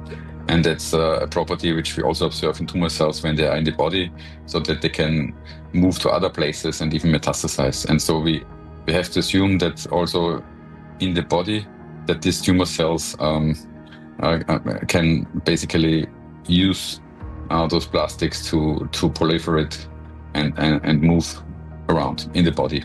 When I came to this plastic topic, I thought myself, that this is, we introduce here material which is potentially toxic, potentially accumulating over the years, over the decades of the centuries, so maybe for a very long time, affecting our health, but also the evolution. I not only mean the cancer evolution of how cancers originate, but even the evolution of new species and the evolution of the whole ecosystems. Nanoplastics affect every system in the human body. They act as a trigger, setting off a cascade of processes that lead to serious illnesses, all because of their electrical charge. Today, we know that nanoplastics play a significant role in the development of conditions that have become the leading causes of death worldwide. It may seem that the humanity has already faced its greatest threats: antibiotic resistance, autoimmune and neurodegenerative diseases, and cancer. Yet, there is something even more frightening than disease itself. Imagine living an ordinary life, feeling healthy, full of energy, going to gym, delivering a presentation, meeting friends. But then, a moment later, one suddenly dies. The body stops functioning as if someone has switched the lights off. Is there a link between MNPs and sudden death syndrome? Sudden adult death syndrome remains one of the most troubling and unexplained medical mysteries. A person may show no signs of illness, yet their life ends abruptly, leaving doctors and loved ones without an answer to the question, why? According to the World Health Organization, sudden arrhythmic death claims about 5 million lives worldwide every year. In Europe and the US, it accounts for up to 20% of adult deaths from cardiovascular disease. Traditionally, the main causes have been hidden heart conditions, coronary artery disease, arrhythmia, cardiomyopathy. But in recent years, researchers' attention has increasingly been drawn to a new risk factor: exposure to micro and nanoplastics. In order to understand how nanoplastics can trigger processes that can lead to sudden death, let's recall what they can do. As we know, the most destructive property of nanoplastic is the electrostatic charge on its surface, which allows these particles to interfere with the transmission of electrical impulses between cells and distort the signals that coordinate the function of organs and the body as a whole. And because this same electrostatic charge can also disrupt mitochondrial function in every cell, leading to energy deficiency, inflammation, and ultimately cell death, the greatest danger arises in the most energy-consuming organs, the brain and the heart, where such disruptions can trigger sudden death syndrome. Our brain controls breathing and heart function through precise electrical impulses. If nanoplastic blocks or distorts these signals, the heart can cease to beat or breathing can stop. And this breakdown is not sudden. It results from a gradual accumulation of disruptions. That is, the signals from the brain's cardiovascular center become increasingly distorted and unstable, step by step, impairing the transmission of electrical impulses within the heart muscle. While this initially appears as arrhythmias, the heart beating too fast, too slowly, or irregularly, these malfunctions worsens and eventually reach a critical threshold, at which point the rhythm collapses and the heart stops. To those nearby, it may seem instantaneous, but in reality, the failure has been long developing over time. A similar process affects breathing. Signals from the brain's respiratory center, under the influence of nanoplastics' electrostatic charge, become progressively more erratic. After the critical threshold is crossed and the brain's commands can no longer get through, breathing stops entirely. In other words, sudden death is the final outcome of a gradual dysregulation of the heart and breathing, a process that silently progresses until it crosses a point of no return. And while we go about our daily routines making plans for the future, nanoplastics continue to damage our bodies cell by cell, day after day. It is terrifying to realize how severely nanoplastics affect the human body. Even more disturbing is the fact that we cannot control our exposure to them. Nanoplastics enter our bodies constantly through the air we breathe, the water we drink, and the food we eat. This has already become our everyday reality. Today, we know that nanoplastics can disrupt the control centers in our brains for breathing and heartbeat, causing arrhythmias, bronchospasm, and pulmonary edema, which can result in sudden death. Yet, what's more alarming is how little we still know. Research on nanoplastics has only just begun, and we're only starting to grasp the true scale of this threat. But make no mistake, everything you have heard so far isn't science fiction. These are actual biological mechanisms triggered by electrostatically charged nanoplastics. They attack every system of our body, contributing to chronic illnesses and even causing a sudden death. But their impact reaches beyond the current generation. These nanoplastics are already affecting our children and even our ability to bring new life into the world. Micro and nanoplastics destroy reproductive health. Current scientific evidence strongly indicates that mitochondrial dysfunction may be a root cause of infertility in both men and women, as well as negatively affecting conception, pregnancy, and embryonic development. For men, fertility depends on producing a sufficient number of healthy sperm cells that not only survive, but also possess adequate motility and the necessary energy to reach and fertilize an egg. That energy comes from mitochondria, which provides the ATP required for sperm movement. When mitochondrial function, however, is damaged or becomes unstable, sperm motility decreases, and even shape and structure of sperm cells can be altered, directly reducing the ability to conceive. From 1973 to 2018, the global sperm count in men declined by more than 60%. We have maybe here two important points if it comes to fertility, because it's not, it's the additives definitely, and we know that for quite some time that additives have endocrine disrupting or may have endocrine disrupting properties, and that can influence the fertility, but also they can be part of the particles themselves, because the particles, you know, in many ways can have already added these endocrine disruptors, or they can also have them as the corona, so they can integrate them into the surface of the particles and then enter the body via the particles as a Trojan horse, basically. So you can have both ways. In studies conducted by Chinese scientists, microplastic was found in every semen sample. Its impact on sperm cells is both rapid and destructive. Within just 30 minutes of exposure, mitochondrial function is disrupted and DNA damage begins. This reduces sperm viability and makes conception nearly impossible. Animal studies have shown that micro and nanoplastics can accumulate in the testes, cause testosterone deficiency, and impair spermatogenesis. Micro and nanoplastics disrupt erectile function.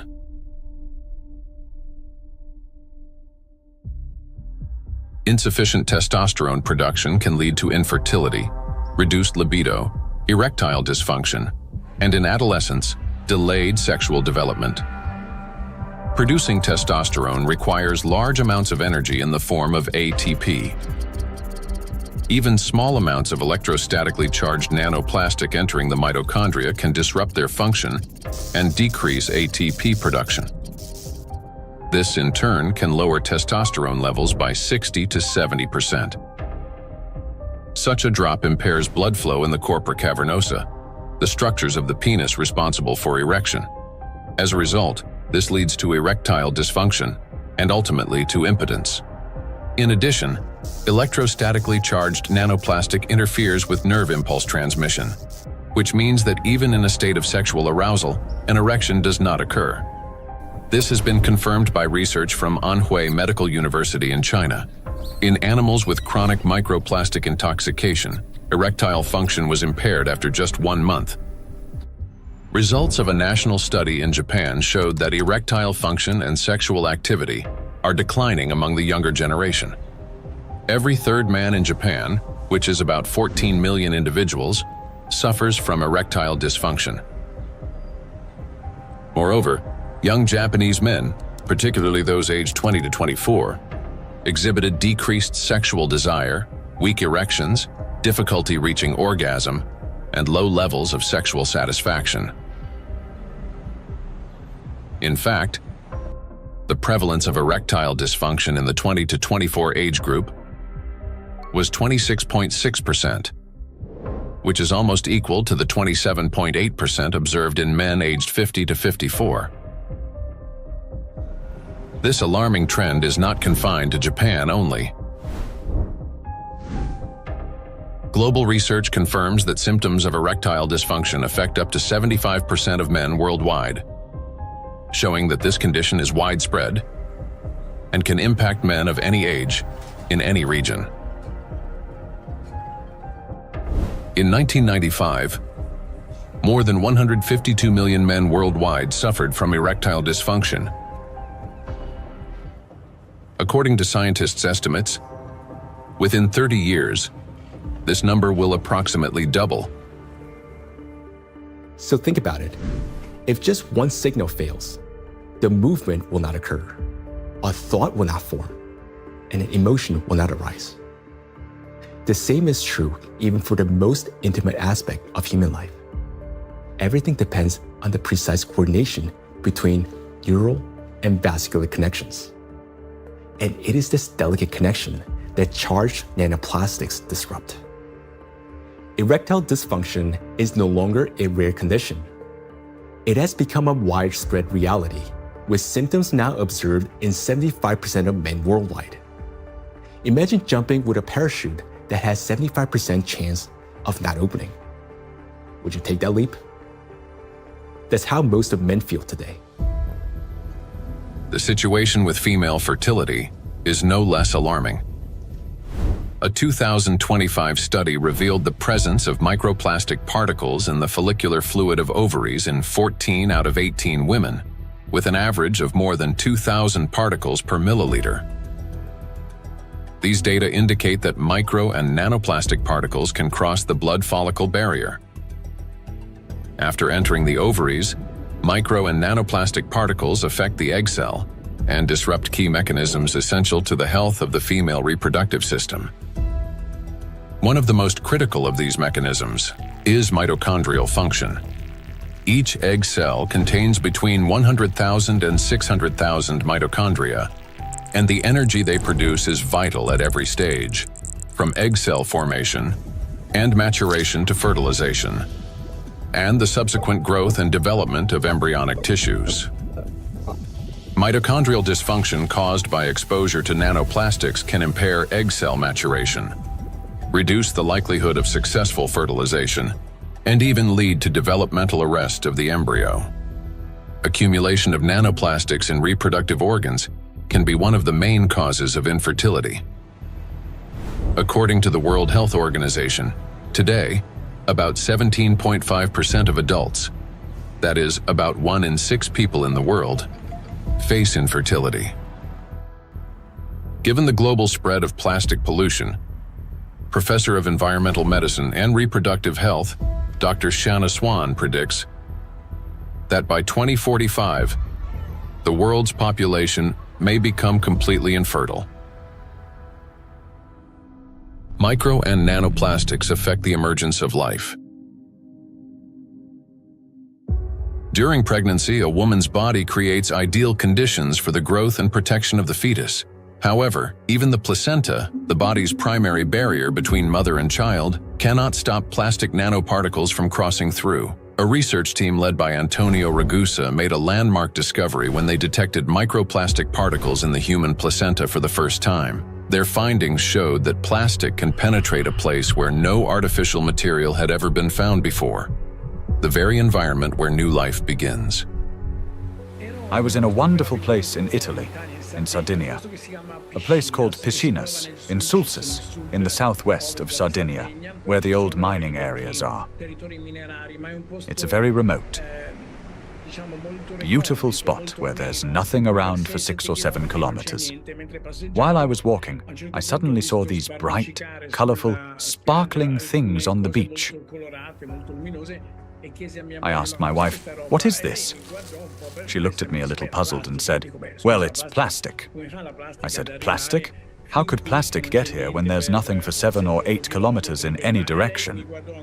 She looked at me again, with an expression that made it clear how little I understood, and said, "It comes from the sea, of course." And that's when something clicked in my mind.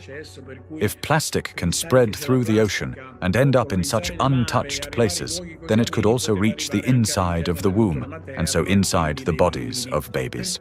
Naturally, from that intuition, I started pursuing this line of research.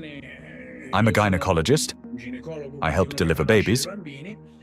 So I knew about plastics as much as everyone else, until a certain point.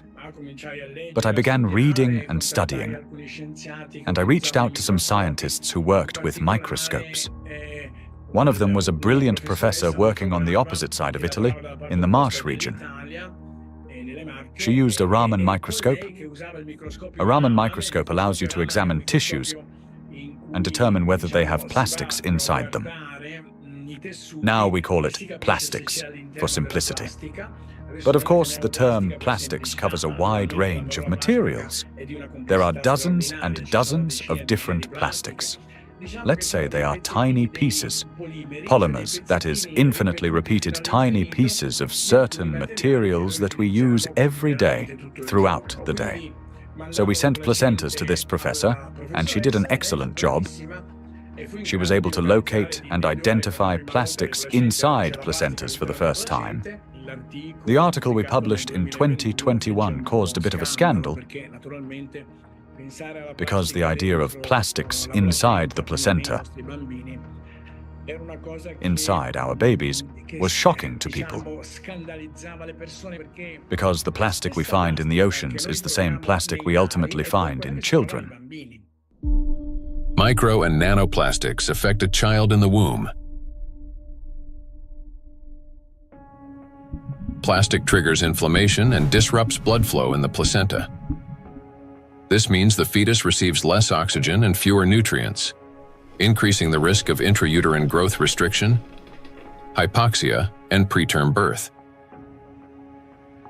The more plastic there is in the placenta, the more likely it is that babies, unfortunately, are born prematurely. And these babies also tend to be smaller compared to those with lower levels of plastic exposure. We have to recognize that premature birth is the main problem facing humans today. In Italy, it's about 7%. In the United States, where the healthcare system is clearly less effective than Italy's, 12% of babies are born prematurely.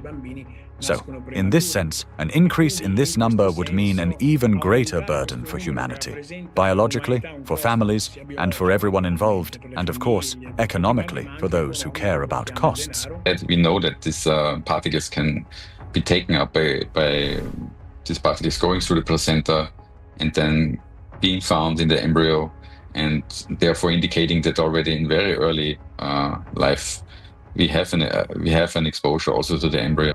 The electrostatic charge carried by nanoplastics is especially dangerous in embryonic tissues, where even minor disruptions can lead to developmental abnormalities. In other words, nanoplastics begin harming the child's body even at the very earliest stages of its formation. Over the past 2 decades, physicians have documented an alarming increase in congenital birth defects. For instance, Chinese researchers have found that in China, the rate of such defects has nearly tripled. Similar trends have been observed in other countries. One of the fastest-growing congenital abnormalities in newborns is gastroschisis, a defect of the anterior abdominal wall in which loops of the intestine and sometimes other organs protrude through an opening in the abdominal cavity. The prevalence of this defect has increased over the past 3 decades. For instance, in the United States between 1995 and 2012, the percentage increase in gastroschisis ranged from 68% to 263%. An increasing number of children are also being born with hypospadias, a condition in which the urethral opening in boys is located in an abnormal position. In the United States, the incidence of hypospadias has risen by approximately 17% over the past 20 years. A recent growing number of cases involving congenital heart defects, Down syndrome, and other developmental anomalies have also been reported. Impact of micro and nanoplastics on children after birth. After birth, children continue to be exposed to micro and nanoplastic particles. Plastic baby bottles, food packaging, and toys are all sources of contamination. When a baby bottle containing warm water is shaken, up to 16 million microplastic particles per liter can be released. Hot water and sterilization further accelerate this process. As a result, infants are exposed daily to millions of microplastic particles and trillions of nanoplastics. Scientists have even detected microplastic in human breast milk. Research has shown that nearly 40% of breast milk samples, one of the most essential sources of infant nutrition, already contain hazardous plastic microparticles. Due to their higher metabolic rate and breathing frequency, children take in more air, water, and food per unit of body weight than adults. Consequently, at the same level of environmental contamination, their bodies absorb higher doses of microplastic. Moreover, the protective barriers in a child's body are not yet fully developed. This means plastic particles can penetrate tissues more easily and accumulate at higher concentrations. For example, in children under 2 years of age, the ethmoid bone is not yet fully formed, and its openings are wider, allowing plastic particles to pass more easily through the olfactory nerves directly into the brain. Plastic is an infiltrator, and it's mainly children who are affected by it. In our scientific article that drew a lot of attention and was widely cited, we called them cyborg babies, meaning babies who are made of organic material, but also inorganic material like plastic. These babies are smaller. They generally have smaller brains, and very few end up with lower levels of plastic in their bodies. They're not completely free of it, since plastic is everywhere, but with lower levels of plastic. Because of the electrostatic charge of micro and nanoplastic particles, as well as the presence of bisphenols and phthalates, the endocrine and reproductive systems of children are particularly vulnerable.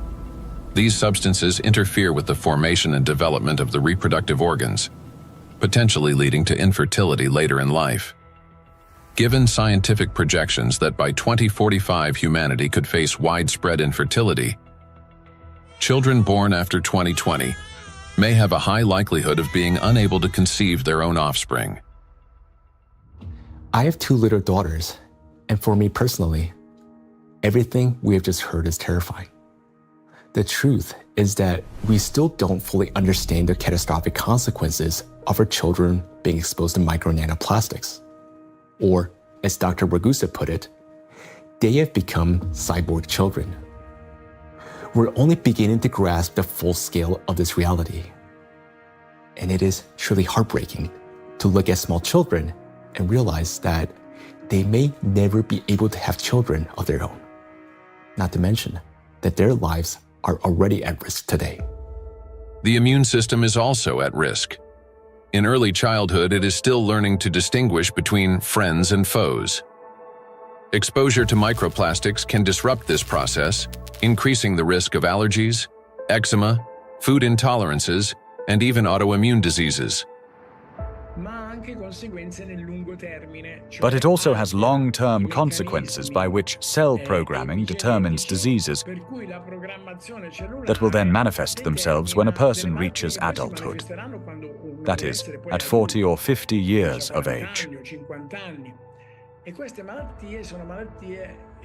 And these are diseases that are currently overwhelming, if not outright damaging, our world. They're the so-called non-communicable diseases: obesity, hypertension, diabetes, and metabolic syndrome. A child's brain is especially vulnerable in the first years of life, a critical period of rapid nervous system development when neurons are formed and complex neural connections are established. However, electrostatically charged nanoplastic can interfere with these delicate processes by inducing inflammation, damaging immature nerve cells, and impeding their development. As a result, memory, attention, and learning abilities may be impaired, and emotional instability can arise. Over time, this may manifest as anxiety, learning difficulties, and episodes of aggression. In addition, studies indicate a potential link between exposure to micro and nanoplastic and the development of autism spectrum disorders. Given the breadth of damage that electrostatically charged micro and nanoplastics can inflict on the human body, the scientific community may need to examine their possible role in the rapid rise of autism more closely. For me as a father, it is heartbreaking to realize how truly defenseless our children are. Micro and nanoplastics start affecting them from the very moment of conception, persist throughout fetal development, and continue their impact after birth. Unfortunately, the illnesses that we have already discussed are not the only conditions that micro and nanoplastics can trigger in children. According to statistics, Sudden infant death syndrome is among the leading causes of mortality in infants under 1 year old. This is when a seemingly healthy baby dies unexpectedly, and the cause remains unknown even after all examinations. The number of such tragedies is rising rapidly. In the United States, for example, the number of sudden infant deaths has increased by 12% between 2020 and 2022. It is unbearably tragic when there's no way to protect a child. Micro and nanoplastics and sudden infant death syndrome. Since nanoplastics can cause chronic inflammation in any tissue they penetrate, they can disrupt the formation of neural connections even before birth, including in the regions of the fetal brain that control breathing and heart function. After birth, the damaging influence of electrostatically charged nanoplastics continues. An infant's nervous system is still developing and remains highly unstable. Therefore, even minor disturbances in signal transmission can lead to respiratory or cardiac arrest. These very functions are often impaired in infants who die from sudden infant death syndrome. Moreover, when micro and nanoplastics damage mitochondria, the affected cells begin producing less energy. To compensate for this deficit, they increase the number of copies of mitochondrial DNA and expand their population of mitochondria. Studies have shown that children who died from sudden infant death syndrome had a significantly higher number of mitochondrial DNA copies in their cerebral cortex compared with control groups, suggesting that this number may serve as a biomarker in cases of sudden infant death syndrome. Thus, exposure to micro and nanoplastics may be a key factor in the development of sudden infant death syndrome, as well as in a range of pathologies that contribute to premature infant mortality. We're unable to protect ourselves, and worst of all, our children from the effects of micro and nanoplastics. While modern diagnostic equipment capable of accurately identifying the true causes of disease and death is still not available everywhere, we can say with high degree of confidence that nanoplastics contribute to the development of many illnesses and may accelerate their progression. In those rare cases where detailed postmortem examinations were conducted, researchers have found significant amounts of micro-nanoplastic particles precisely in the affected organs and tissues. For example, in brain tissues, atherosclerotic plaques, malignant tumors, and other pathological formations. But despite millions of deaths every year, such investigations into the presence of these plastic particles are carried out only in isolated cases. There are two main reasons for this. First, many laboratories simply lack the equipment required to reliably detect micro and nanoplastics. Second, doctors and researchers, they rarely consider the possibility that these particles could potentially influence the development or outcome of the disease. Consequently, medical reports continue to list familiar diagnoses, although behind them may lie an overlooked factor: the impact of micro and nanoplastics on the human body. I understand that hearing this part of our investigation may have been very difficult.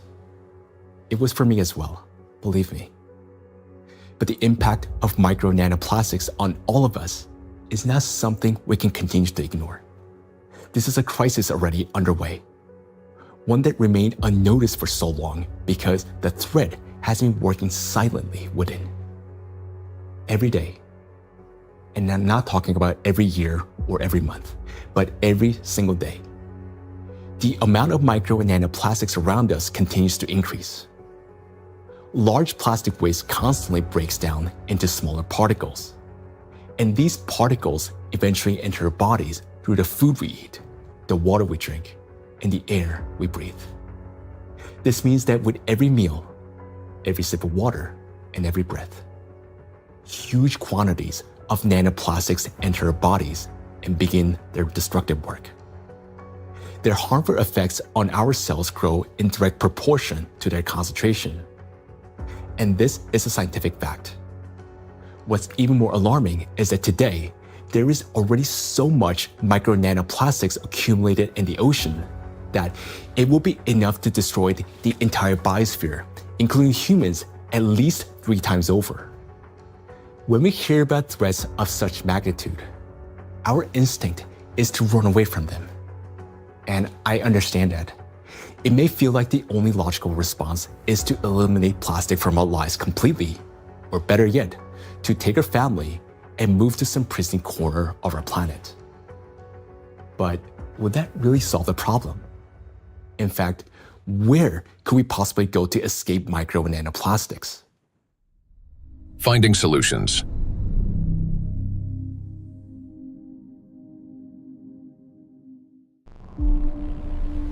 Exclusion zones.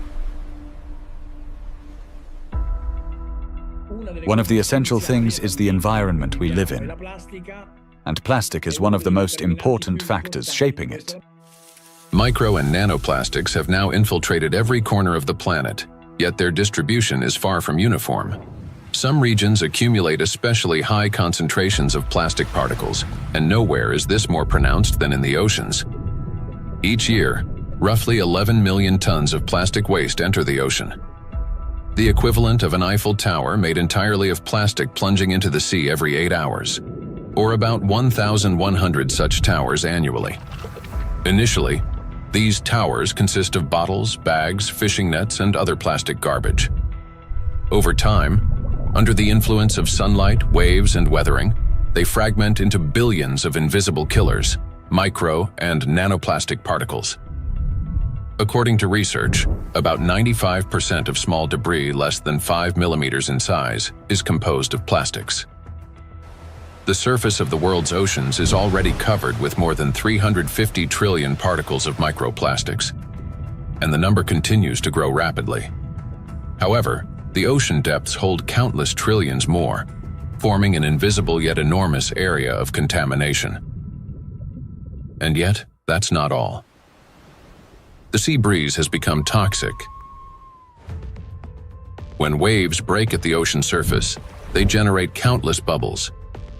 As these bubbles burst, they release not only salt crystals into the air, but also microscopic plastic particles.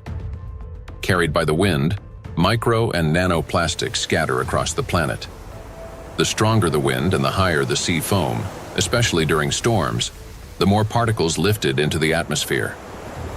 Though invisible to the naked eye, the air around us is literally saturated with them. Each year, approximately 136,000 tons of microplastics are carried from the ocean to land by sea breeze. That is more than 370 tons every single day. In the atmosphere, plastics are transported thousands of kilometers by air currents. They settle in dew and fall to the ground with snow and rain. The coasts and coastal regions are the first to bear the impact. When people go to this seashore, for holiday, for swimming, to receive some sunlight, they always send me pictures of microplastics because all the seaside are full of microplastics. A study conducted in a coastal city in eastern China found that a person can inhale up to 1 million microplastic particles per year simply by spending time outdoors. The greatest danger comes from particles smaller than 100 micrometers, which can easily enter the respiratory tract. Because most of the coastal countries in the Mediterranean Sea don't have proper waste management system, so they release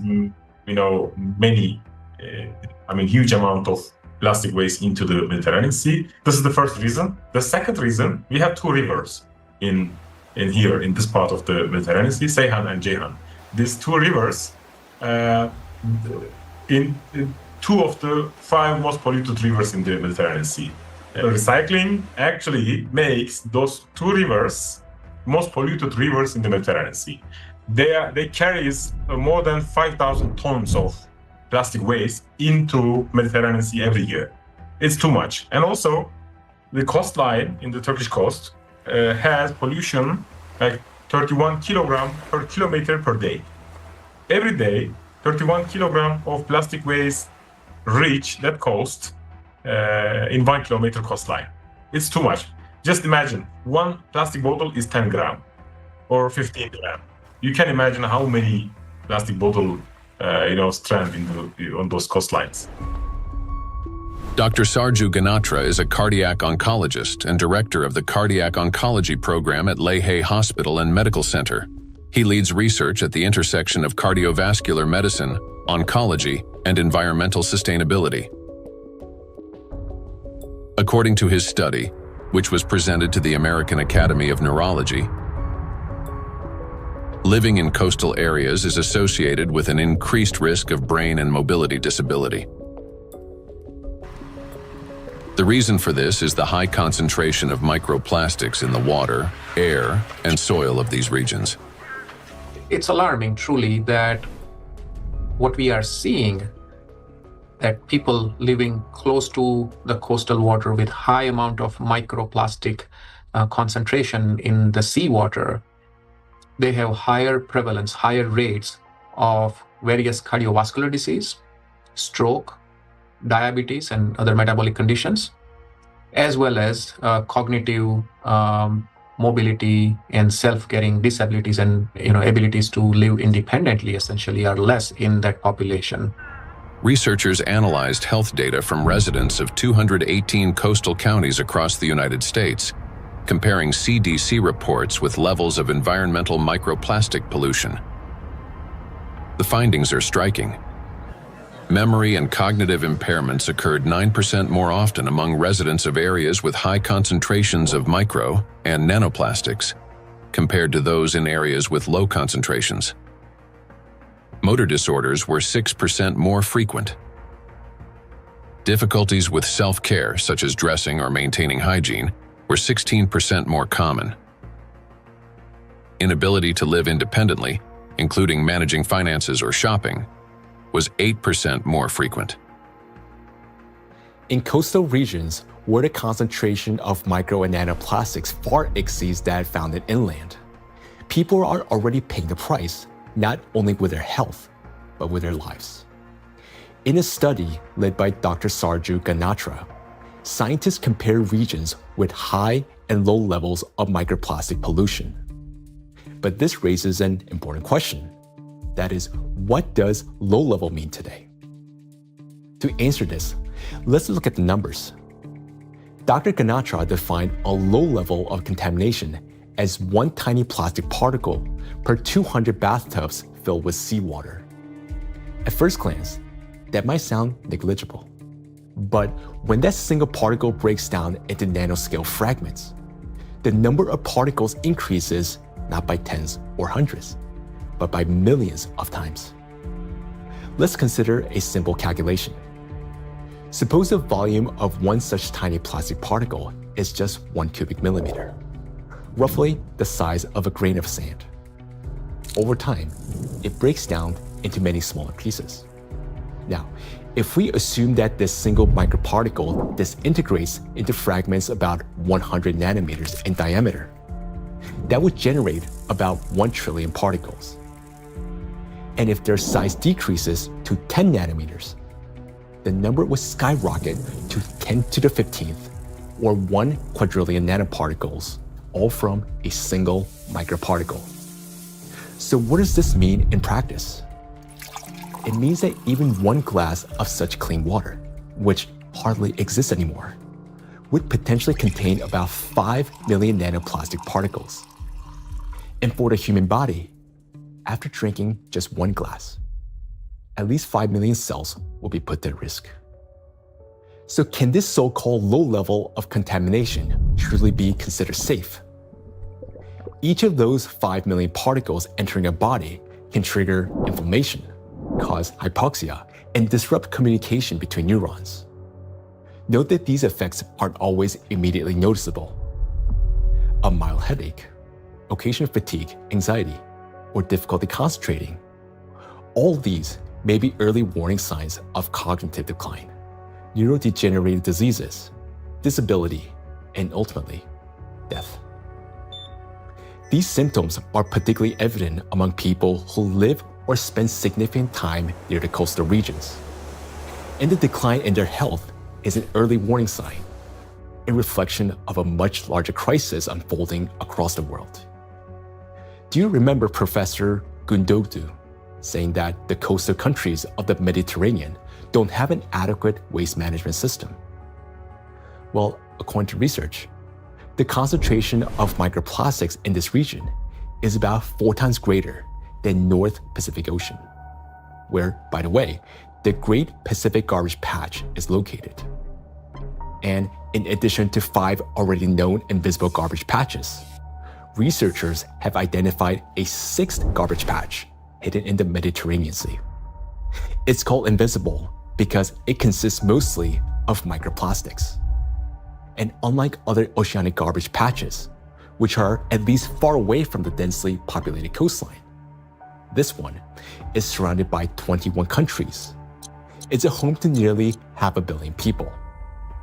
We can say that this is the most dangerous garbage patch of the planet, because here, the plastic has already broken down into small sizes that are dangerous for life. Everyone living in the Mediterranean is constantly breathing air with an extremely high concentration of micro-nanoplastics.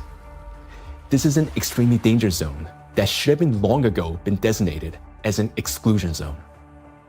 Now, recall the battery example and imagine how many charged particles are present and how much energy is concentrated there. That's why the Mediterranean Sea is warming faster than the rest of the world's oceans. This is very serious because Mediterranean plays a key role in shaping the climate of Europe and the Mediterranean countries. It affects the weather patterns, rainfall distribution, and even the ecosystems of the entire region. It is precisely this extreme warming here, driven by micro and nanoplastics, that is intensifying the climate anomalies, extreme weather events, and even natural disasters throughout the Mediterranean. Meanwhile, the amount of micro and nanoplastics continue to rise with every passing minute.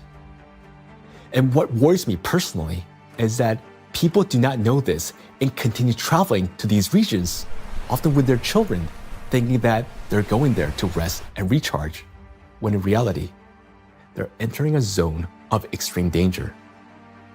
So the things that once symbolized health, freedom, and luxury, a yacht on an open water, a villa by the sea, or even a private island in the ocean, they're now slowly turning into exclusion zones. For now, this problem is mainly recognized by scientists, but it will soon become impossible for the public to ignore. And when that moment comes, mass migration from coastal regions will be inevitable. Thus, if we fail to find a solution, the economic losses will be enormous, as the tourism industry will collapse and luxury resorts on the coast will be deserted. Yet, the threat doesn't end there, because the tiny plastics are constantly spreading by the atmospheric circulation and contaminating everything in its path. Borders just for human, not for particles. So all these small microplastics can travel long distances. We have done experiments on the samples in Siberia, on samples in the north and south and polar regions, and we found in many of those we found nanoplastics. So most of the areas that are considered pristine are at least episodically polluted by nanoplastics via air. We measure around 20 nanograms per cubic meter of air on average. And this is pristine and clean air, and you think it is nothing here, but it's actually almost always something. Today, forests are also at risk of becoming exclusion zones, as they've already turned into massive reservoirs of micro and nanoplastics. I understand that our instinct, especially as parents, is to search for cleaner and safer places like coastlines and forests where the air feels fresher. But the paradox is that these very places have already become some of the most dangerous environments for human life. Let me give you an example. In a large city, an adult may inhale up to 106,000 microplastic particles during a 2-hour walk. Yet, in areas near the bodies of water, that number far exceeds that, and those 2 hours may be enough to trigger a cascade of diseases, whereas for some individual, a fatal outcome. It is important to understand that when a single micro or nanoplastic particles enters a cell, it destroys more than just that one cell. After the cell dies, the plastic particle is not eliminated from the body. It continues to move throughout the body, damaging other cells and triggering a chain reaction of destruction. This process is endless because plastics, as we know, can recharge and retain electric charge. The more microplastics enter a body, the faster this destruction spreads cell after cell, organ after organ. And time becomes critical here because our body has limited resources to fight this damage, while nanoplastics, they're not expelled. Instead, they continue to accumulate in ever-increasing quantities, destroying us from within. Nanoplastics are perfect killers not only of humans, but of the entire biosphere, and it's impossible to hide from them anywhere. They're literally pushing us out of the world we once knew. Micro nanoplastics are already affecting our planet as well as the climate. And moreover, they're intensifying already devastating natural disasters and contributing to the worsening geodynamic crisis. Climate and plastic in a single cycle of destruction. The world ocean is the largest system of our planet. It regulates climate and serves as the main source of oxygen.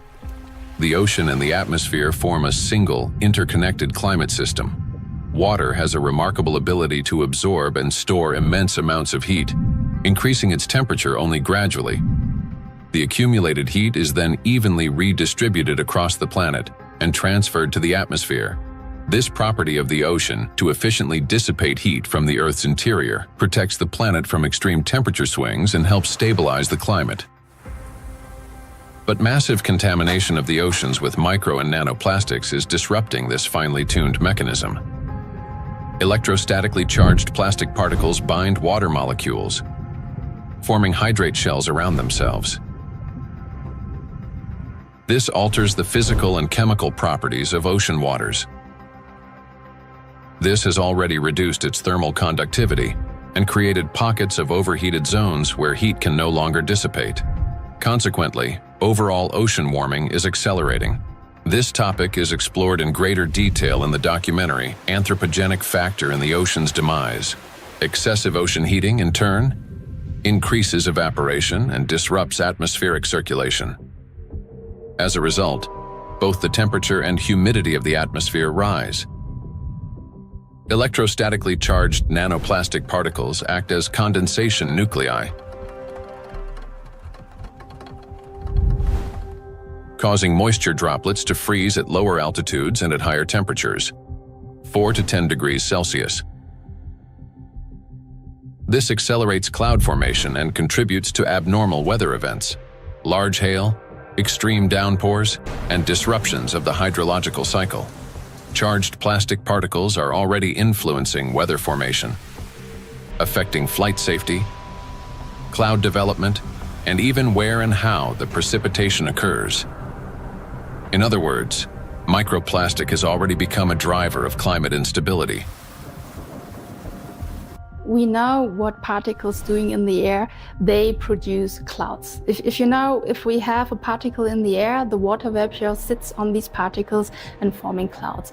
So therefore, we want to understand how much nanoparticles influence the formation of clouds. And therefore, of course, in the alpine region, it can trigger the cloud formation and so also thunderstorm or extreme weather events. When you have a big storm event, many micro and nanoplastics get released from the environment when they have been trapped in the soil, in the riverbeds, on their surfaces and things like that, and get mobilized in the air. So you then after storm you have even more pollution. This process sustains itself, creating a feedback loop. ocean warming increases water evaporation. Even more nanoplastic rises into the air with the vapor, and even more energy accumulates in the atmosphere, further heating the ocean. According to data, every degree of warming increases air humidity by 7% and lightning frequency by at least 12%. Thus, more heat, more moisture, more plastic in the air, more lightning, and the cycle continues endlessly. Observed trends indicate that this energy buildup is accelerating exponentially. And with each passing year, climate anomalies are becoming more distinct and more destructive.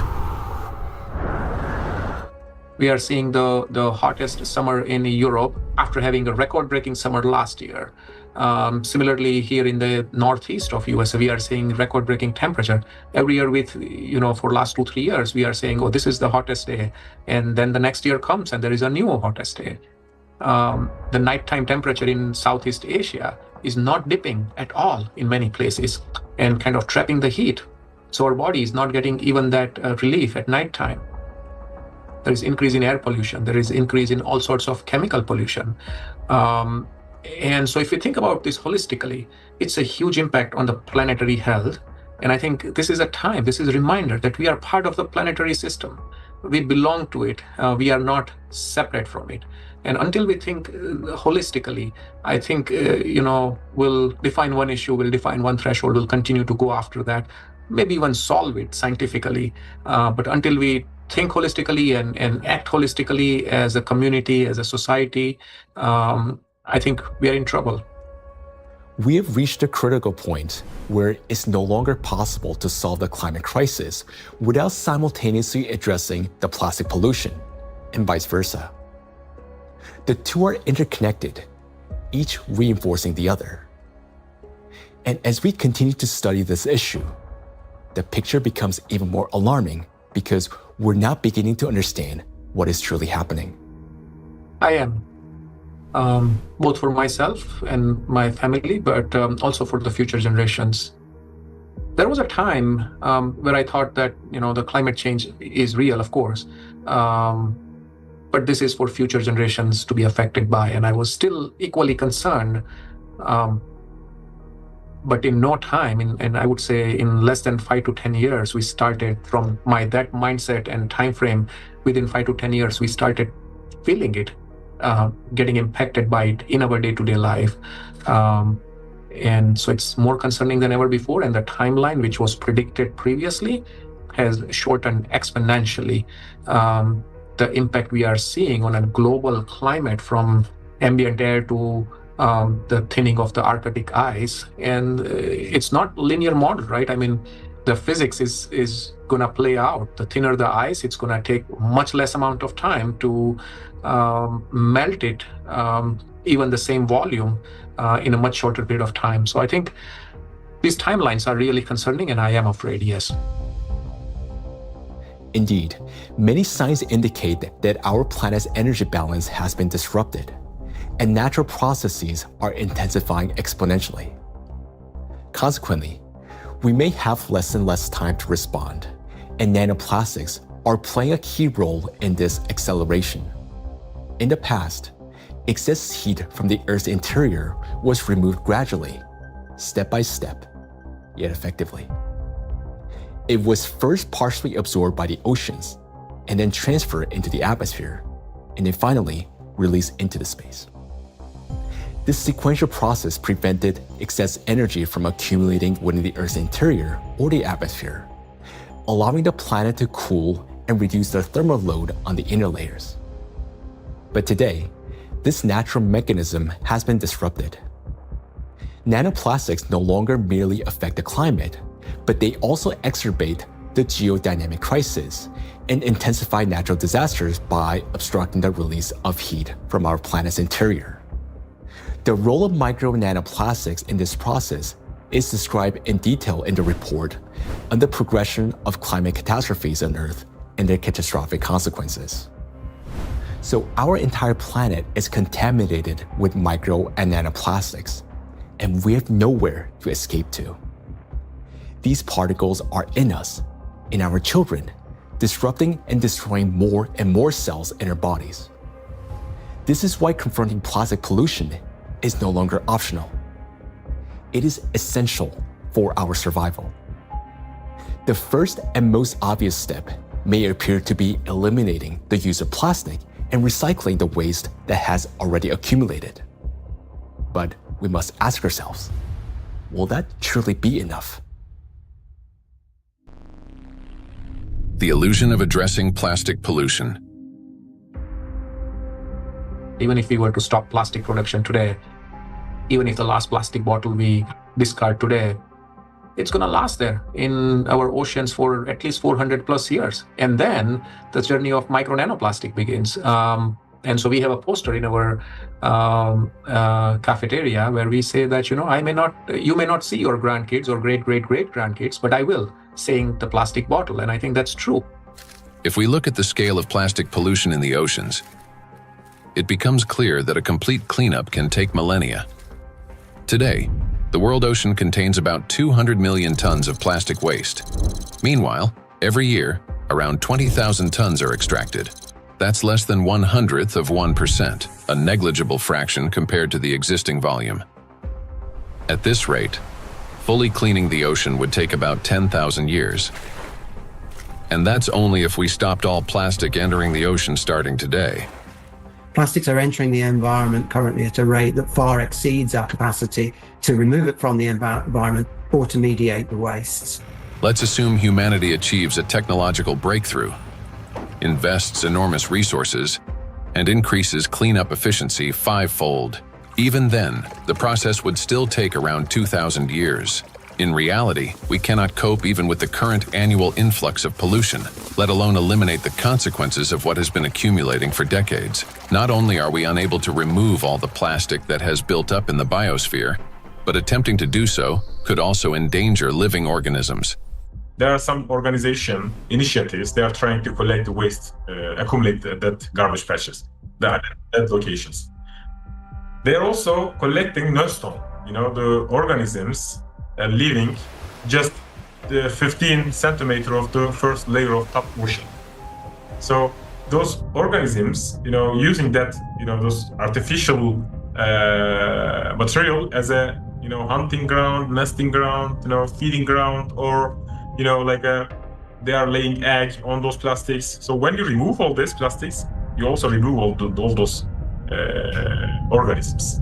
So because removal itself also another problem. So once plastics get in the environment, there is no proper and harmless way of removing these plastics from those environments.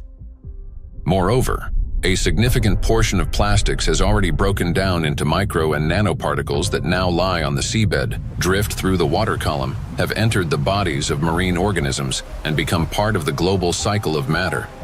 These particles cannot be captured with nets or collected manually. This means that simple mechanical removal of plastics from the environment, even under the most optimistic scenario, will not solve the problem. We are no longer dealing with debris that can simply be picked up, but with nanoparticles carrying an electrostatic charge. This nanomaterial has already become embedded in every living thing on the planet. And even if we succeeded in removing every plastic bottle and every wrapper from the ocean, one question would still remain. What happens next? We still do not have a safe method for disposing of the mountains of plastic waste we would collect. There's mismanaged waste on land all around the planet in informal dump sites. Some waste has been incinerated, some of it commercially in incinerators that may or may not have appropriate screens and filters to collect associated chemicals that might be released. But of course, a lot is burned in open burning scenarios in countries that are not wealthy enough to own the appropriate waste management facilities to deal with the plastic waste that is exported to them by other nations. And then some of it, of course, will have gone into so-called recognized waste management systems, but which might include burying it beneath the ground in landfill, where, of course, it could return to present problems in the future, or indeed incinerating it in commercial incinerators. But depending on the quality of incinerator, of course, there's concerns about the emissions from those incinerators. Burning plastics, whether in backyard fires or industrial incinerators, does not solve the problem. It merely transforms them into a more dangerous form. When heated or burned, large plastic items break down into micro and nanoplastics that disperse into the air, settle onto surfaces, and enter water and soil with precipitation. The apparent disappearance of plastic in flames is an illusion. Burning simply accelerates the fragmentation of plastic into the tiniest particles many times over, into the very micro and nanoplastics that pose the greatest danger to human health.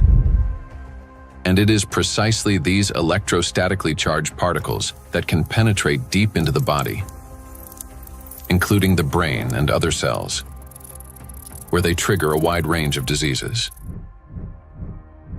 When you put plastic in a recycling facility, at first they will shred big plastic to generate flakes and small pieces of plastics, and then during that shredding, they also use for washing. They have to wash to remove some unwanted material on plastics. During that washing, material lose many. The huge percentage of the total mass. So those lost material will go to the wastewater stream. Recycling activities, practices, feeding microplastic pollution in the waterways. A simple and regular recycling facility can generate billions microplastics and then release into the either wastewater stream or waterway. And unfortunately, what I see with some of the things that are claimed to be a solution is that they're not necessarily properly tried or tested before they're put into the market, and there may then be potential for unintended consequences. Pyrolysis. At first glance, it looks like a technological miracle. We take plastic waste, heat it to 800 degrees Celsius without oxygen, and obtain fuel. Instead of piles of garbage, we get gas, liquid, and a small carbon residue. Sounds promising, doesn't it? But this technology has a flip side, an invisible and far more dangerous one.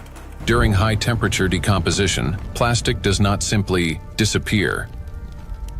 Pyrolysis is accompanied by emissions of dioxins and furans, some of the most toxic substances on the planet.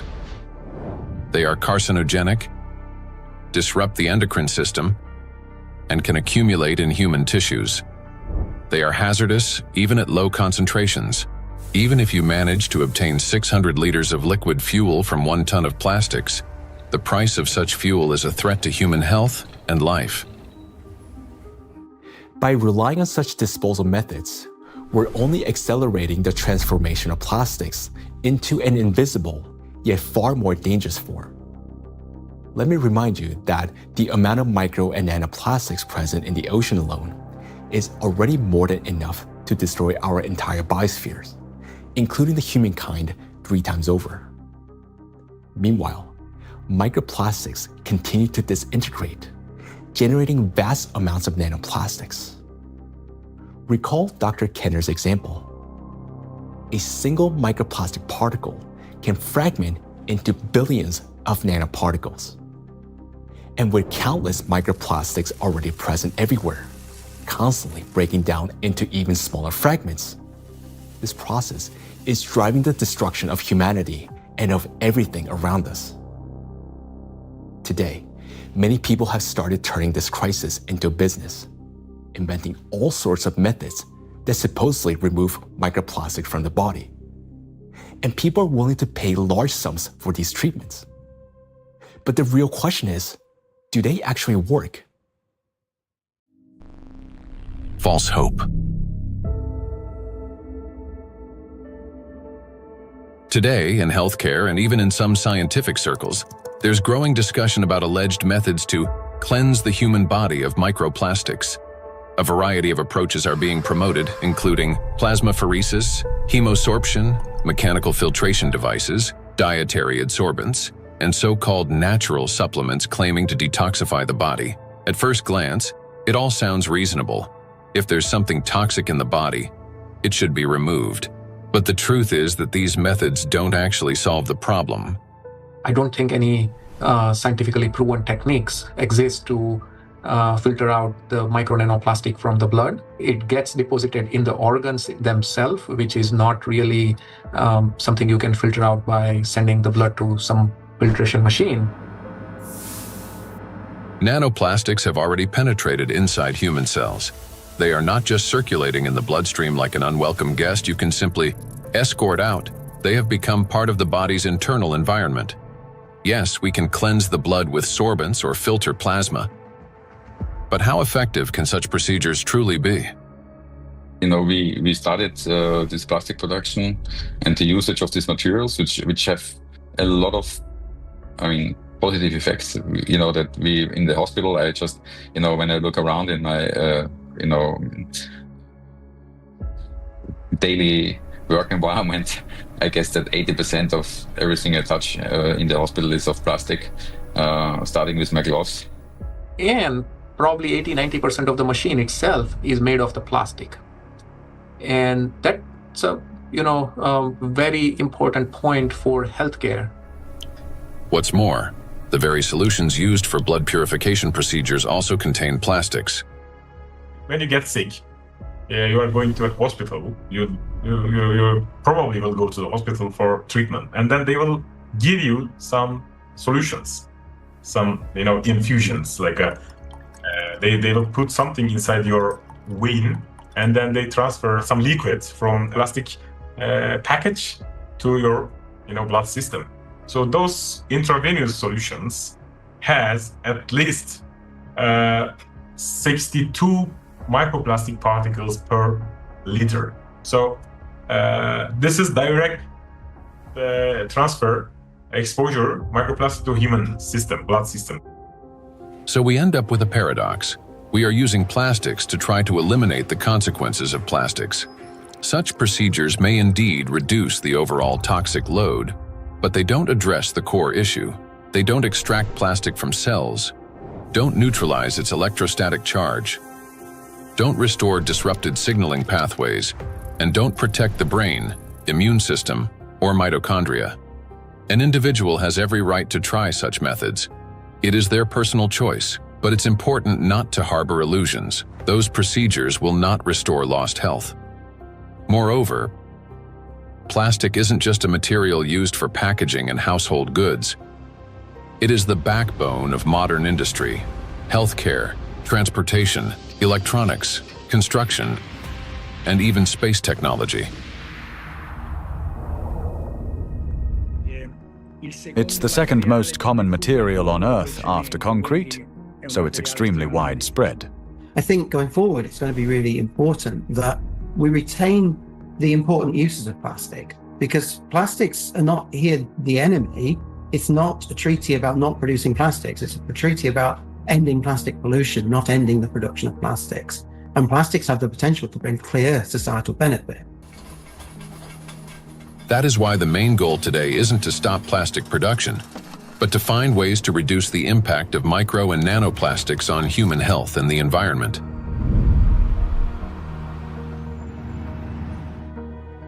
Creating false hope is extremely dangerous. It arises from a misunderstanding of reality and from basic ignorance. We must remember that the most dangerous plastic particles are those small enough to penetrate our cells. And once micro and nanoplastics enter our cells, they cannot be filtered out or removed. They become part of the body and slowly destroy us from within. The most serious problem is that we have no control over how much of this material enters us. Nanoplastics can even penetrate the skin, for example, when we swim in the sea or lie in the sun. And what can we do about nanoplastics that, once inhaled, travel directly to the brain and begin destroying neurons? Nanoplastics are among the most dangerous substances for the biosphere and for all life, including humanity. Yet, abandoning plastics altogether will be senseless because doing so would cause enormous global losses. Synthetic polymers, including plastics, form the backbone of countless modern industries, from medicine and nanotechnology to flexible electronics, neuromorphic hardware for AI, aerospace structures, automotive manufacturing and construction. Their versatility, ease of shaping and processing, compatibility with other nanomaterials, and scalability have made them the foundation of our modern progress.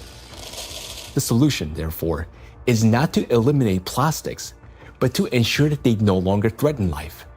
And the real path forward begins with understanding precisely what makes nanoplastics so dangerous.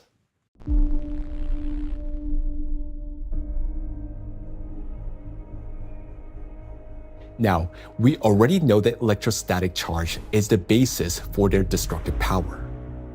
It is this charge that allows plastic particles to cling to membranes, cross biological barriers, including the brain, bind to proteins, and interfere with genetic processes.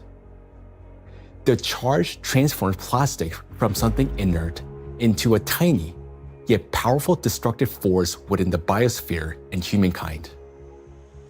Understanding this, the scientific group of ALLATRA was the first to propose a strategic direction, that is, to deprive nanoplastics of their ability to accumulate and retain electric charge. Note that countless nanoparticles exist around us, yet most do not penetrate or destroy our cells. Only plastics do because of their electrolyte behavior. Thus, if we can eliminate this property, then we can turn micro-nanoplastics into inert and harmless particles that no longer pose danger to us or to the biosphere. Now, how did the scientific group of ALLATRA come to understand this and become the first to propose a solution? The answer goes back many years and to the work of Dr. Igor Danilov, a vertebrologist and researcher who spent many years studying spinal diseases. Over 20 years ago, he was actively engaged in scientific research focused on investigating degenerative processes in intervertebral discs. His work included a comprehensive experimental and clinical study to understand morphological and biochemical changes occurring in the nucleus pulposus, intercellular substance, and cartilaginous tissue of intervertebral discs. While studying cellular processes, Dr. Danilov focused on immune regulation and pathological reactions that could trigger cell degeneration. He noted that mitochondrial dysfunction was one of the main drivers of these changes, and this insight became the starting point for investigating what might be disrupting cellular function. Dr. Danilov frequently visited specialized laboratories, and in the course of detailed analyses, he found foreign particles inside the cells, which he later identified as plastic. This discovery became a key moment in his research, as he began to analyze possible mechanisms by which plastics affect cells. Through his investigations, Igor Danilov determined that the negative impact of tiny plastic particles on cells stems precisely due to the damage they cause to mitochondria. This conclusion was based on observations that cells containing these tiny plastic particles showed clear signs of mitochondrial dysfunction, which in turn exacerbated degenerative processes. Here, Igor Danilov suggested that the ability of plastic particles to penetrate cells may be due to their electrolyte behavior. That is, the ability to accumulate and retain electrostatic charge, which allows them to form a biological shell around themselves. This property enables the plastic particles to enter cells easily, avoid detection by the immune system, cross protective biological barriers, including the blood-brain barrier, disrupt normal cell function, and provoke degeneration and cell death. On this basis, Igor Danilov proposed that to neutralize these tiny plastic particles, we must deprive them of their ability to accumulate and retain charge. He shared his findings and projections about the harmful effects of tiny plastic particles with his colleagues from various medical fields, including surgeons, oncologists, cytologists, pathologists, and geneticists, as well as with biologists and chemists. Soon after, these specialists confirmed his alarming observation that these plastic particles do accumulate in critical organs in the body, such as the brain, heart, intestines, endocrine and reproductive organs, where their presence can disrupt organ function and destroy our health. Igor Danilov's predictions were deeply concerning, especially in light of global trends, the rising production of plastics and the growing accumulation of plastic waste in oceans and ecosystems. Thus, more than 20 years ago, the scientific group of ALLATRA realized that micro and nanoplastics pose a serious threat not only to humans, but the entire biosphere. And each year, the number of these particles continues to grow, worsening the situation amid accelerating climate and geodynamic changes on the planet. The implications are far-reaching. If we can eliminate the charge from micro nanoplastics, we will not only eliminate their destructive impact on human health, but also remove the excess energy accumulating in the biosphere, the energy that currently fuels the geodynamic crisis and intensifies natural disasters. Thus, plastic would no longer act as a destabilizing factor, and many planetary threats could be mitigated at once if we can find a way to deprive nanoplastic of their ability to accumulate and retain charge. The question is, how can we achieve this? Well, let's be honest. This task is extremely difficult. It will not be enough to simply figure out how to neutralize the electrolyte behavior of these tiny plastics in a test tube.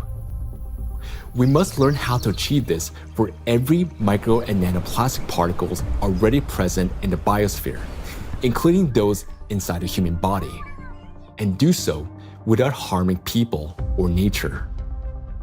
Given the unprecedented scale of this challenge, solving it will require collaboration among experts across many disciplines: biophysics, nanotechnology, molecular toxicology, material science, and medicine.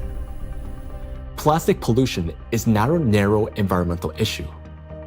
It's a systemic global challenge that affects health, safety, natural resources, the stability of our civilization, and life itself.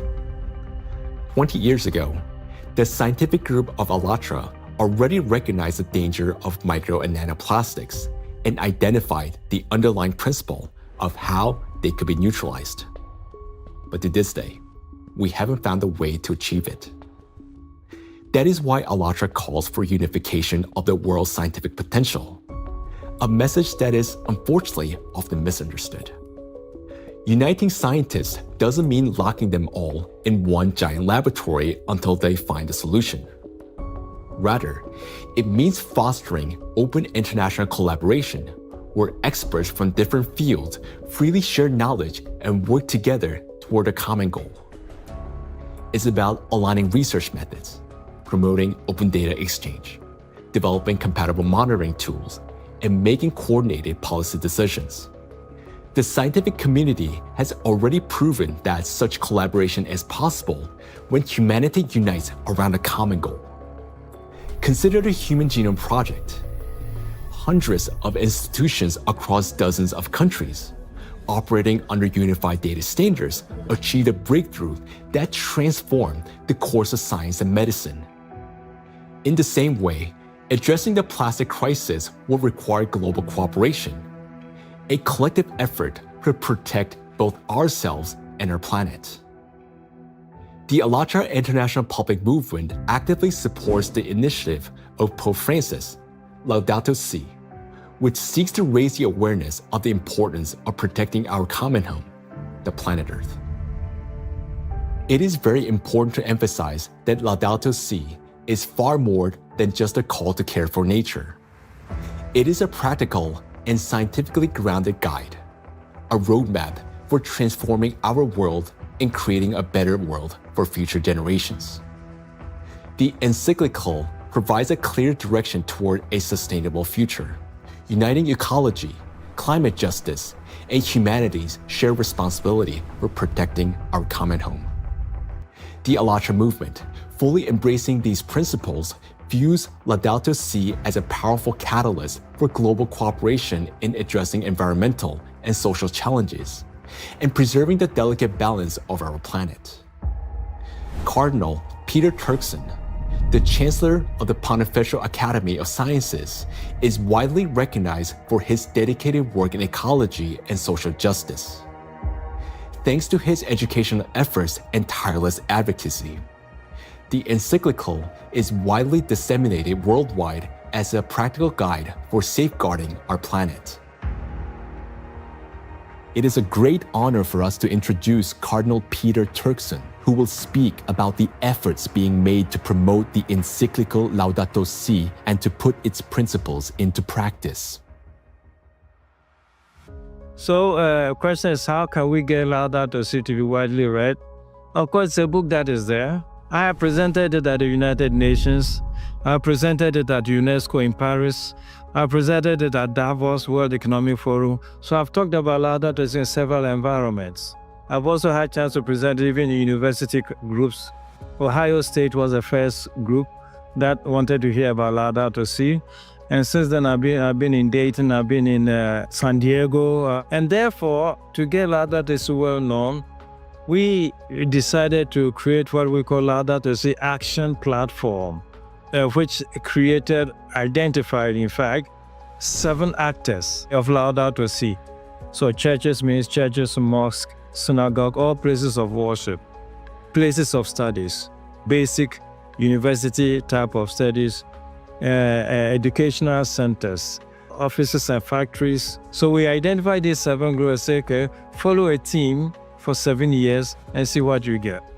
Okay, all of that was to popularize the content of the encyclical Laudato Si and to encourage and enable people to put it into action or practice. So it's not just something written, but something that is actionable. And 10 years now, okay, this is 2025. Laudato Si was published in 2015. It's difficult to identify or talk about places we still have not heard of it. Personally, and from the point of view of our force, we've had occasion to kind of talk about this to different audiences and constituencies, but I still would not say that because of that it's known worldwide and by everybody and for everybody. We've tried our best and we'll continue to talk about it. And Pope Francis, to give this a big push, decided to create what they call Borgo Laudato Si. Over here in Rome, another initiative to get it known has been the development of what they call Laudato Si Diploma. There are various initiatives trying to do this. And the moment we get this established in universities, it attracts a lot of young people.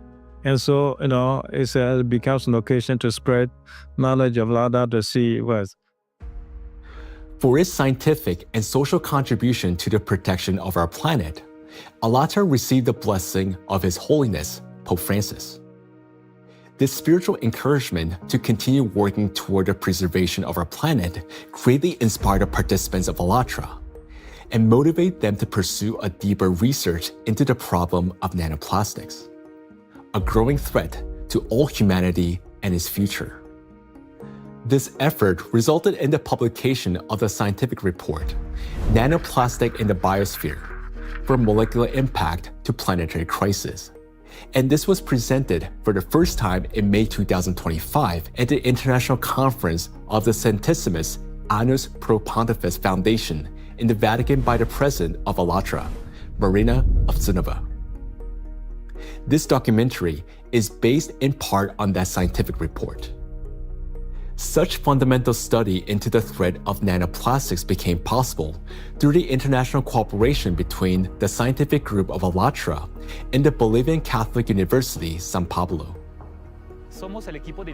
We are a research team from the Bolivian Catholic University, San Pablo in Cochabamba. Our work seeks to understand how micro and nanoplastics circulate through our environmental matrices, how they interact with other pollutants, and what implications this has for human health and the biosphere. As part of the academic cooperation between the Bolivian Catholic University, San Pablo, and ALLATRA, we jointly prepared the report, Nanoplastics in the Biosphere, From Molecular Impact to Planetary Crisis.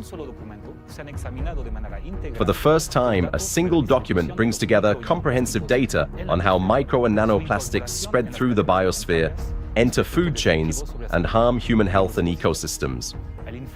The report is the result of an extensive interdisciplinary analysis that encompasses ecological, climatic, medical, physical, and chemical aspects of the harmful impact that micro and nanoplastics exert on the biosphere and human health.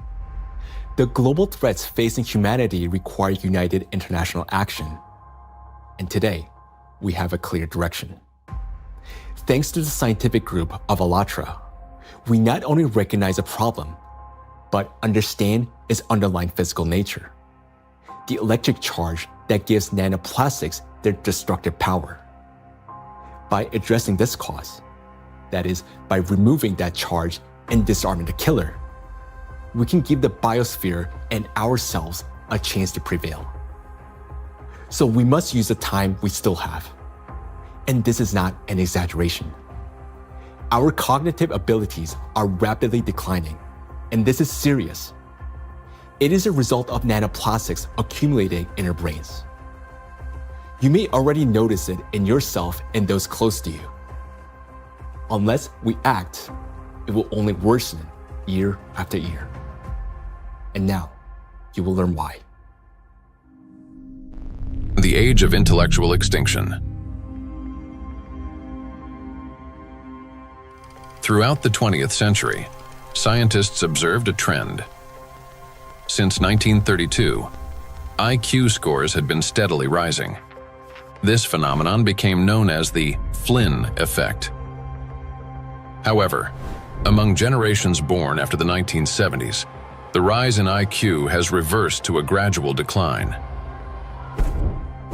Mandatory IQ tests for military personnel in various countries show a decline in scores since the mid-1990s. According to another study conducted between 2006 and 2018 at Northwestern University, Americans showed a decline in IQ across 3 out of 4 cognitive areas. This decline in average IQ has been termed the reverse Flynn effect.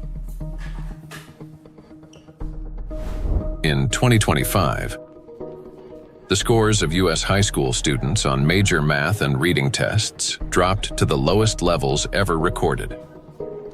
Their average math score was the worst since the current version of the test was introduced in 2005, while reading scores were the lowest since testing began in 1992. Similar trends have been observed in other countries. The steady decline in IQ continues to this day. Intelligence scores are no longer rising. They're slowly, but surely falling. But what lies behind this troubling trend? One important correlation stands out. The decline in average IQ coincides with the exponential rise in plastic production and pollution. Take a look at the graphs. The more plastic, and therefore the more micro and nanoplastics in the environment, the lower the IQ. This shows a clear link between increasing the amount of plastics and declining cognitive abilities. And that is deeply alarming. This isn't just a statistical correlation. As plastic production has skyrocketed, our daily exposure to micro and nanoplastics has risen with it. Charged plastic particles can easily pass through biological barriers, including the blood-brain barrier. Once inside the brain, nanoplastic particles accumulate not only in neurons, but also in glial cells, the very cells that nourish and protect neurons and help form neural connections. There are many more glial cells in the brain than neurons themselves. Electrostatically charged nanoplastic disrupts the function of glial cells, triggering inflammation and chronic stress, setting off a continuous cycle of destruction inside the brain itself. For the brain, chronic stress and inflammation are like a computer running on a critically low battery. When the battery is nearly drained but dozens of programs are still running, the system automatically switches to power-saving mode, shutting down energy-intensive applications to avoid overheating or freezing. Our brain works in a similar way. When stress and inflammation reach a critical point, the brain, like a computer, will eventually shut down its most energy-demanding regions to survive and conserve energy. The first to go offline is the prefrontal cortex, the youngest and most complex part of the brain.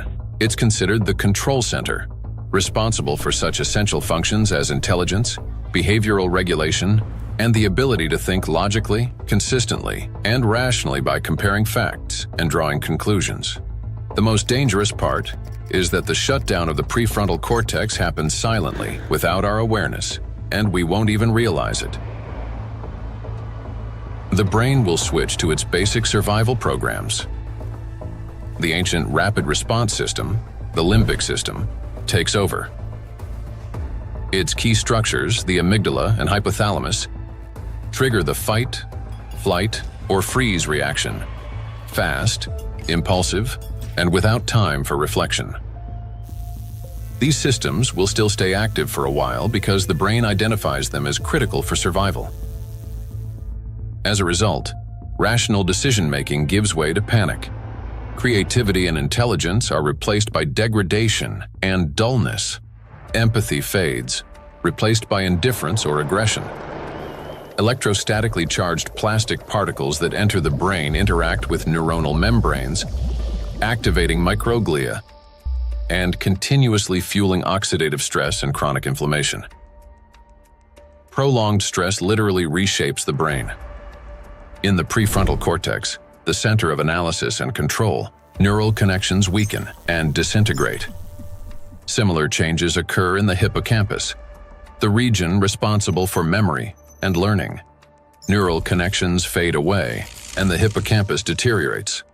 In the amygdala, the centers of fear and anxiety, the opposite happens. Connections strengthen, anxiety and aggression intensify, and panic attacks may develop. The brain reorganizes itself. Instead of thinking and analyzing, it starts operating on instincts. In doing so, it loses the ability to recognize real danger and respond appropriately. This isn't a temporary reaction. It's a fundamental restructuring of the brain. The capacity for learning, cooperation, and rational decision-making declines. This may help explain global trends we see today in society. A decline in average intelligence, a rise in anxiety and depression, an increase in aggression, impulsivity, and issues in social relationships. As the amount of plastic in the environment continues to grow, the reverse Flynn effect will only become more pronounced. People won't just become less intelligent, they won't even realize it. They'll become captives of a reality distorted by their own brains. As a result, humanity will lose the ability to perceive the world, events, and even obvious threats adequately. They'll no longer be able to connect facts logically, and therefore will lose the ability to make sound decisions. That will mark the end of human thinking. Our cognitive decline is already underway. This is not a prediction, but reality. Plastics are making us less intelligent and less capable of responding to crises. They're damaging the regions of the brain that are responsible for memory, attention, problem solving, and creativity. The very abilities we urgently need to achieve scientific breakthroughs and to find a way to neutralize the threat posed by micro and nanoplastics. And we have very little time left to make the right decisions. Yet, the loss of intelligence is not the worst that awaits us. Prolonged exposure to micro nanoplastics and their accumulation in the brain that leads to gradual failure of even our most basic survival functions. In other words, we risk losing not only our ability to think, but our very ability to live. And if that sounds like an exaggeration, consider the bees. Because their body mass is much smaller, the concentration of plastics in their brains is much higher. They already live in the world that we are now rapidly entering. Microplastic can enter a bee's body through its thin cuticle, or along with food. and within just 72 hours, it reaches the brain. From there, as in humans, it triggers synaptic damage, neuroinflammation, cell death, and neurotransmitter disruption. The bee loses body mass, its metabolism slows, and its immunity weakens. Its sense of smell, memory, and navigation begin to deteriorate, and bees stop recognizing their own colony and can no longer find their way back to the hive. With prolonged exposure to nanoplastic, the damage becomes fatal. The bee's nervous system collapses under the strain, and some simply drop dead in mid-flight. Look at this photo. You can see the brain of a bee that has been penetrated by nanoplastics. This amount of nanoplastics was enough to cause serious cognitive impairment in the bee. What is a critical point beyond which, like the bee, we stop recognizing the world around us and die on our way home? If nothing changes, this is a future that awaits us. It's also important to acknowledge that there is no safe level of these chemicals in the body. So while the manifestation may take time at a lower doses, it is not immune, that at lower dose it's safe to have that. And why is it important? I think it's important for so many reasons, because as soon as we define the threshold, various special interest groups would argue to keep micro nanoplastic concentration below that level, whether it's in soil or in water or whatever that is. And what does that mean? Is that we are allowed to have some degree of micro nanoplastic in our sources, air, soil, water, and so forth. But it's a cumulative impact, we have to remember. It's not a particular threshold at any given point in time in the source of whatever we are consuming, but it's a cumulative impact in our brain. And we don't know that, honestly, because it's the factor of time there is going to be different for bee than for a young child who doesn't have a fully developed brain versus an adult brain. Let us recall that a single nanoplastic particle in the human body is not equivalent to one dead cell. After destroying one, the same particle does not stop. It continues traveling through the body, killing one cell after another. So even the tiniest amounts of nanoplastics will damage the brain. And that's why there's no such thing as a safe concentration. And there will never be. The only difference lies in the rate of destruction. That is, the more nanoplastics there are, the faster the process. These plastic particles destroy the biosphere and the cells within our bodies. They damage organelles and biomolecules, including mitochondria and DNA, leading to reduced energy production, genetic mutation, the breakdown of neural connections, and the disruption of brain signals that regulate our organs and vital functions. All of this happens imperceptibly as we go about our daily lives. Yet, inside the brain, a silent systemic destruction is already underway. The question is, will we as humanity recognize the full scale of this threat in time and find a way to strip micro and nanoplastics of their ability to accumulate and retain electric charge? A threat that must not be ignored.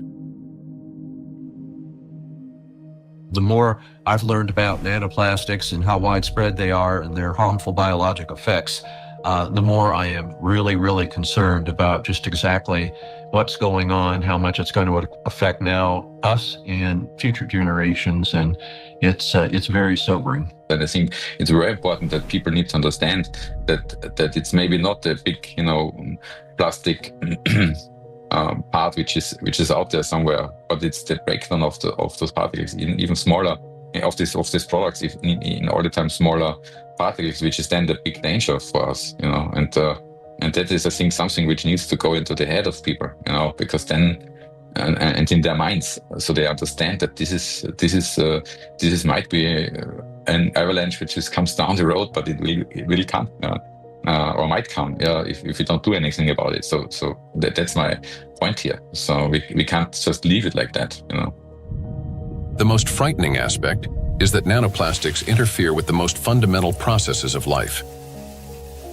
Their electrostatic charge breaks bonds, distorts bioelectric signals, and destroys the harmony that exists between cells and entire organisms. It also disrupts the impulse of life, the signal that links a bee to a flower, a tree to the forest, a neuron to the brain.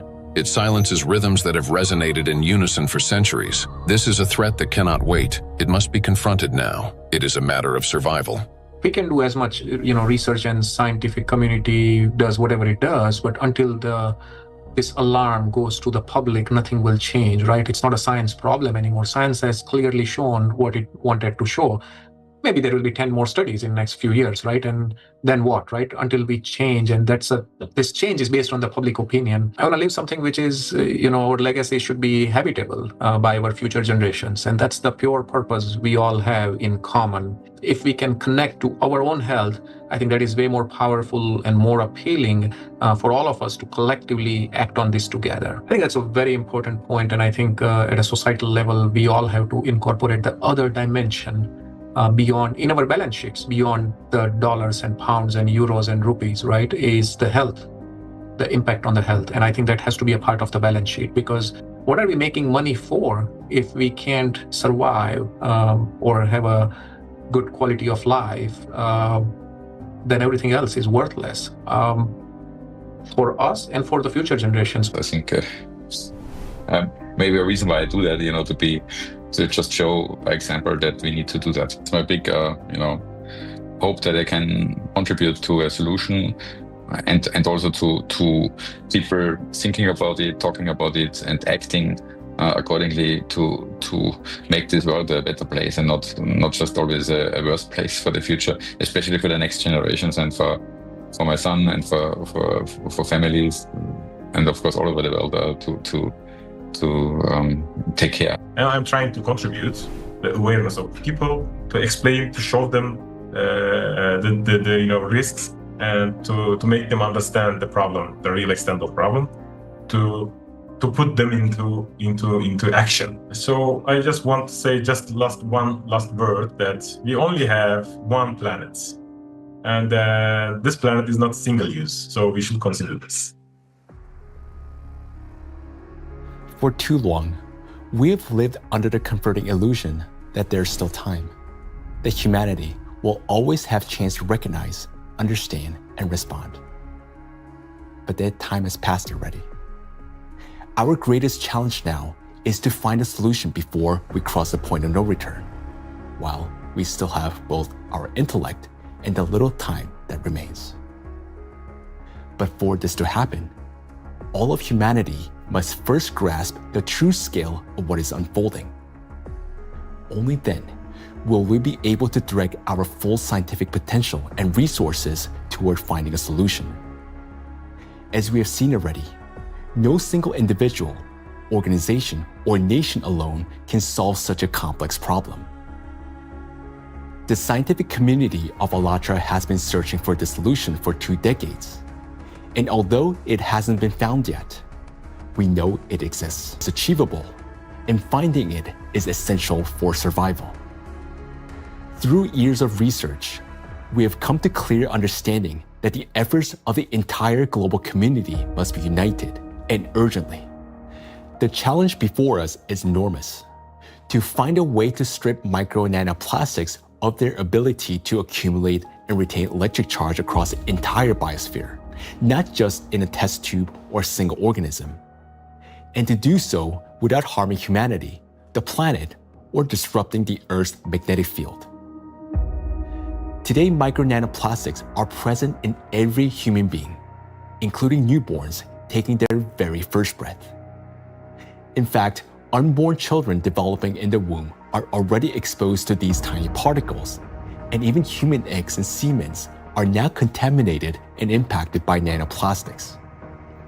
For the first time in history, we face an enemy that threatens all life on the planet. And unless we change the course, this crisis will only deepen. Nanoplastics have indeed become the only true enemy of all humankind and each of us. I want to say that now is not the time for geopolitical rivalries or economic wars. It is not the time to build new empires. When one realizes that they're dying, it makes no sense to start building a new house, especially when no one will be left to live in it. And above all, we no longer have a time for military conflicts. There's no sense in killing one another when we're already being killed by a common invisible enemy, although some don't even realize it yet. We cannot remain indifferent to this threat because our future depends on whether we're capable of setting aside our divisions and uniting against this killer, nanoplastics, which threatens all life on our planet. The question is, are we capable of truly understanding all this? Or has nanoplastic already damaged our minds to the point where we don't even recognize the mortal danger hanging over humanity? If we can still see the reality for what it is, then we're obligated to act, to find a solution while we still can. We cannot shift this responsibility to the next generation, because if we fail to find a solution now, there will not be any true generation. And knowing this, giving up would mean betraying ourselves, our families, our children, and all of humanity, condemning all life on this planet to slow and inevitable death. Each of us, if still capable of understanding this threat, can contribute something meaningful to this effort. Only by acting together can we solve this monumental challenge and preserve the most precious thing that we have, life itself. Life is worth fighting for.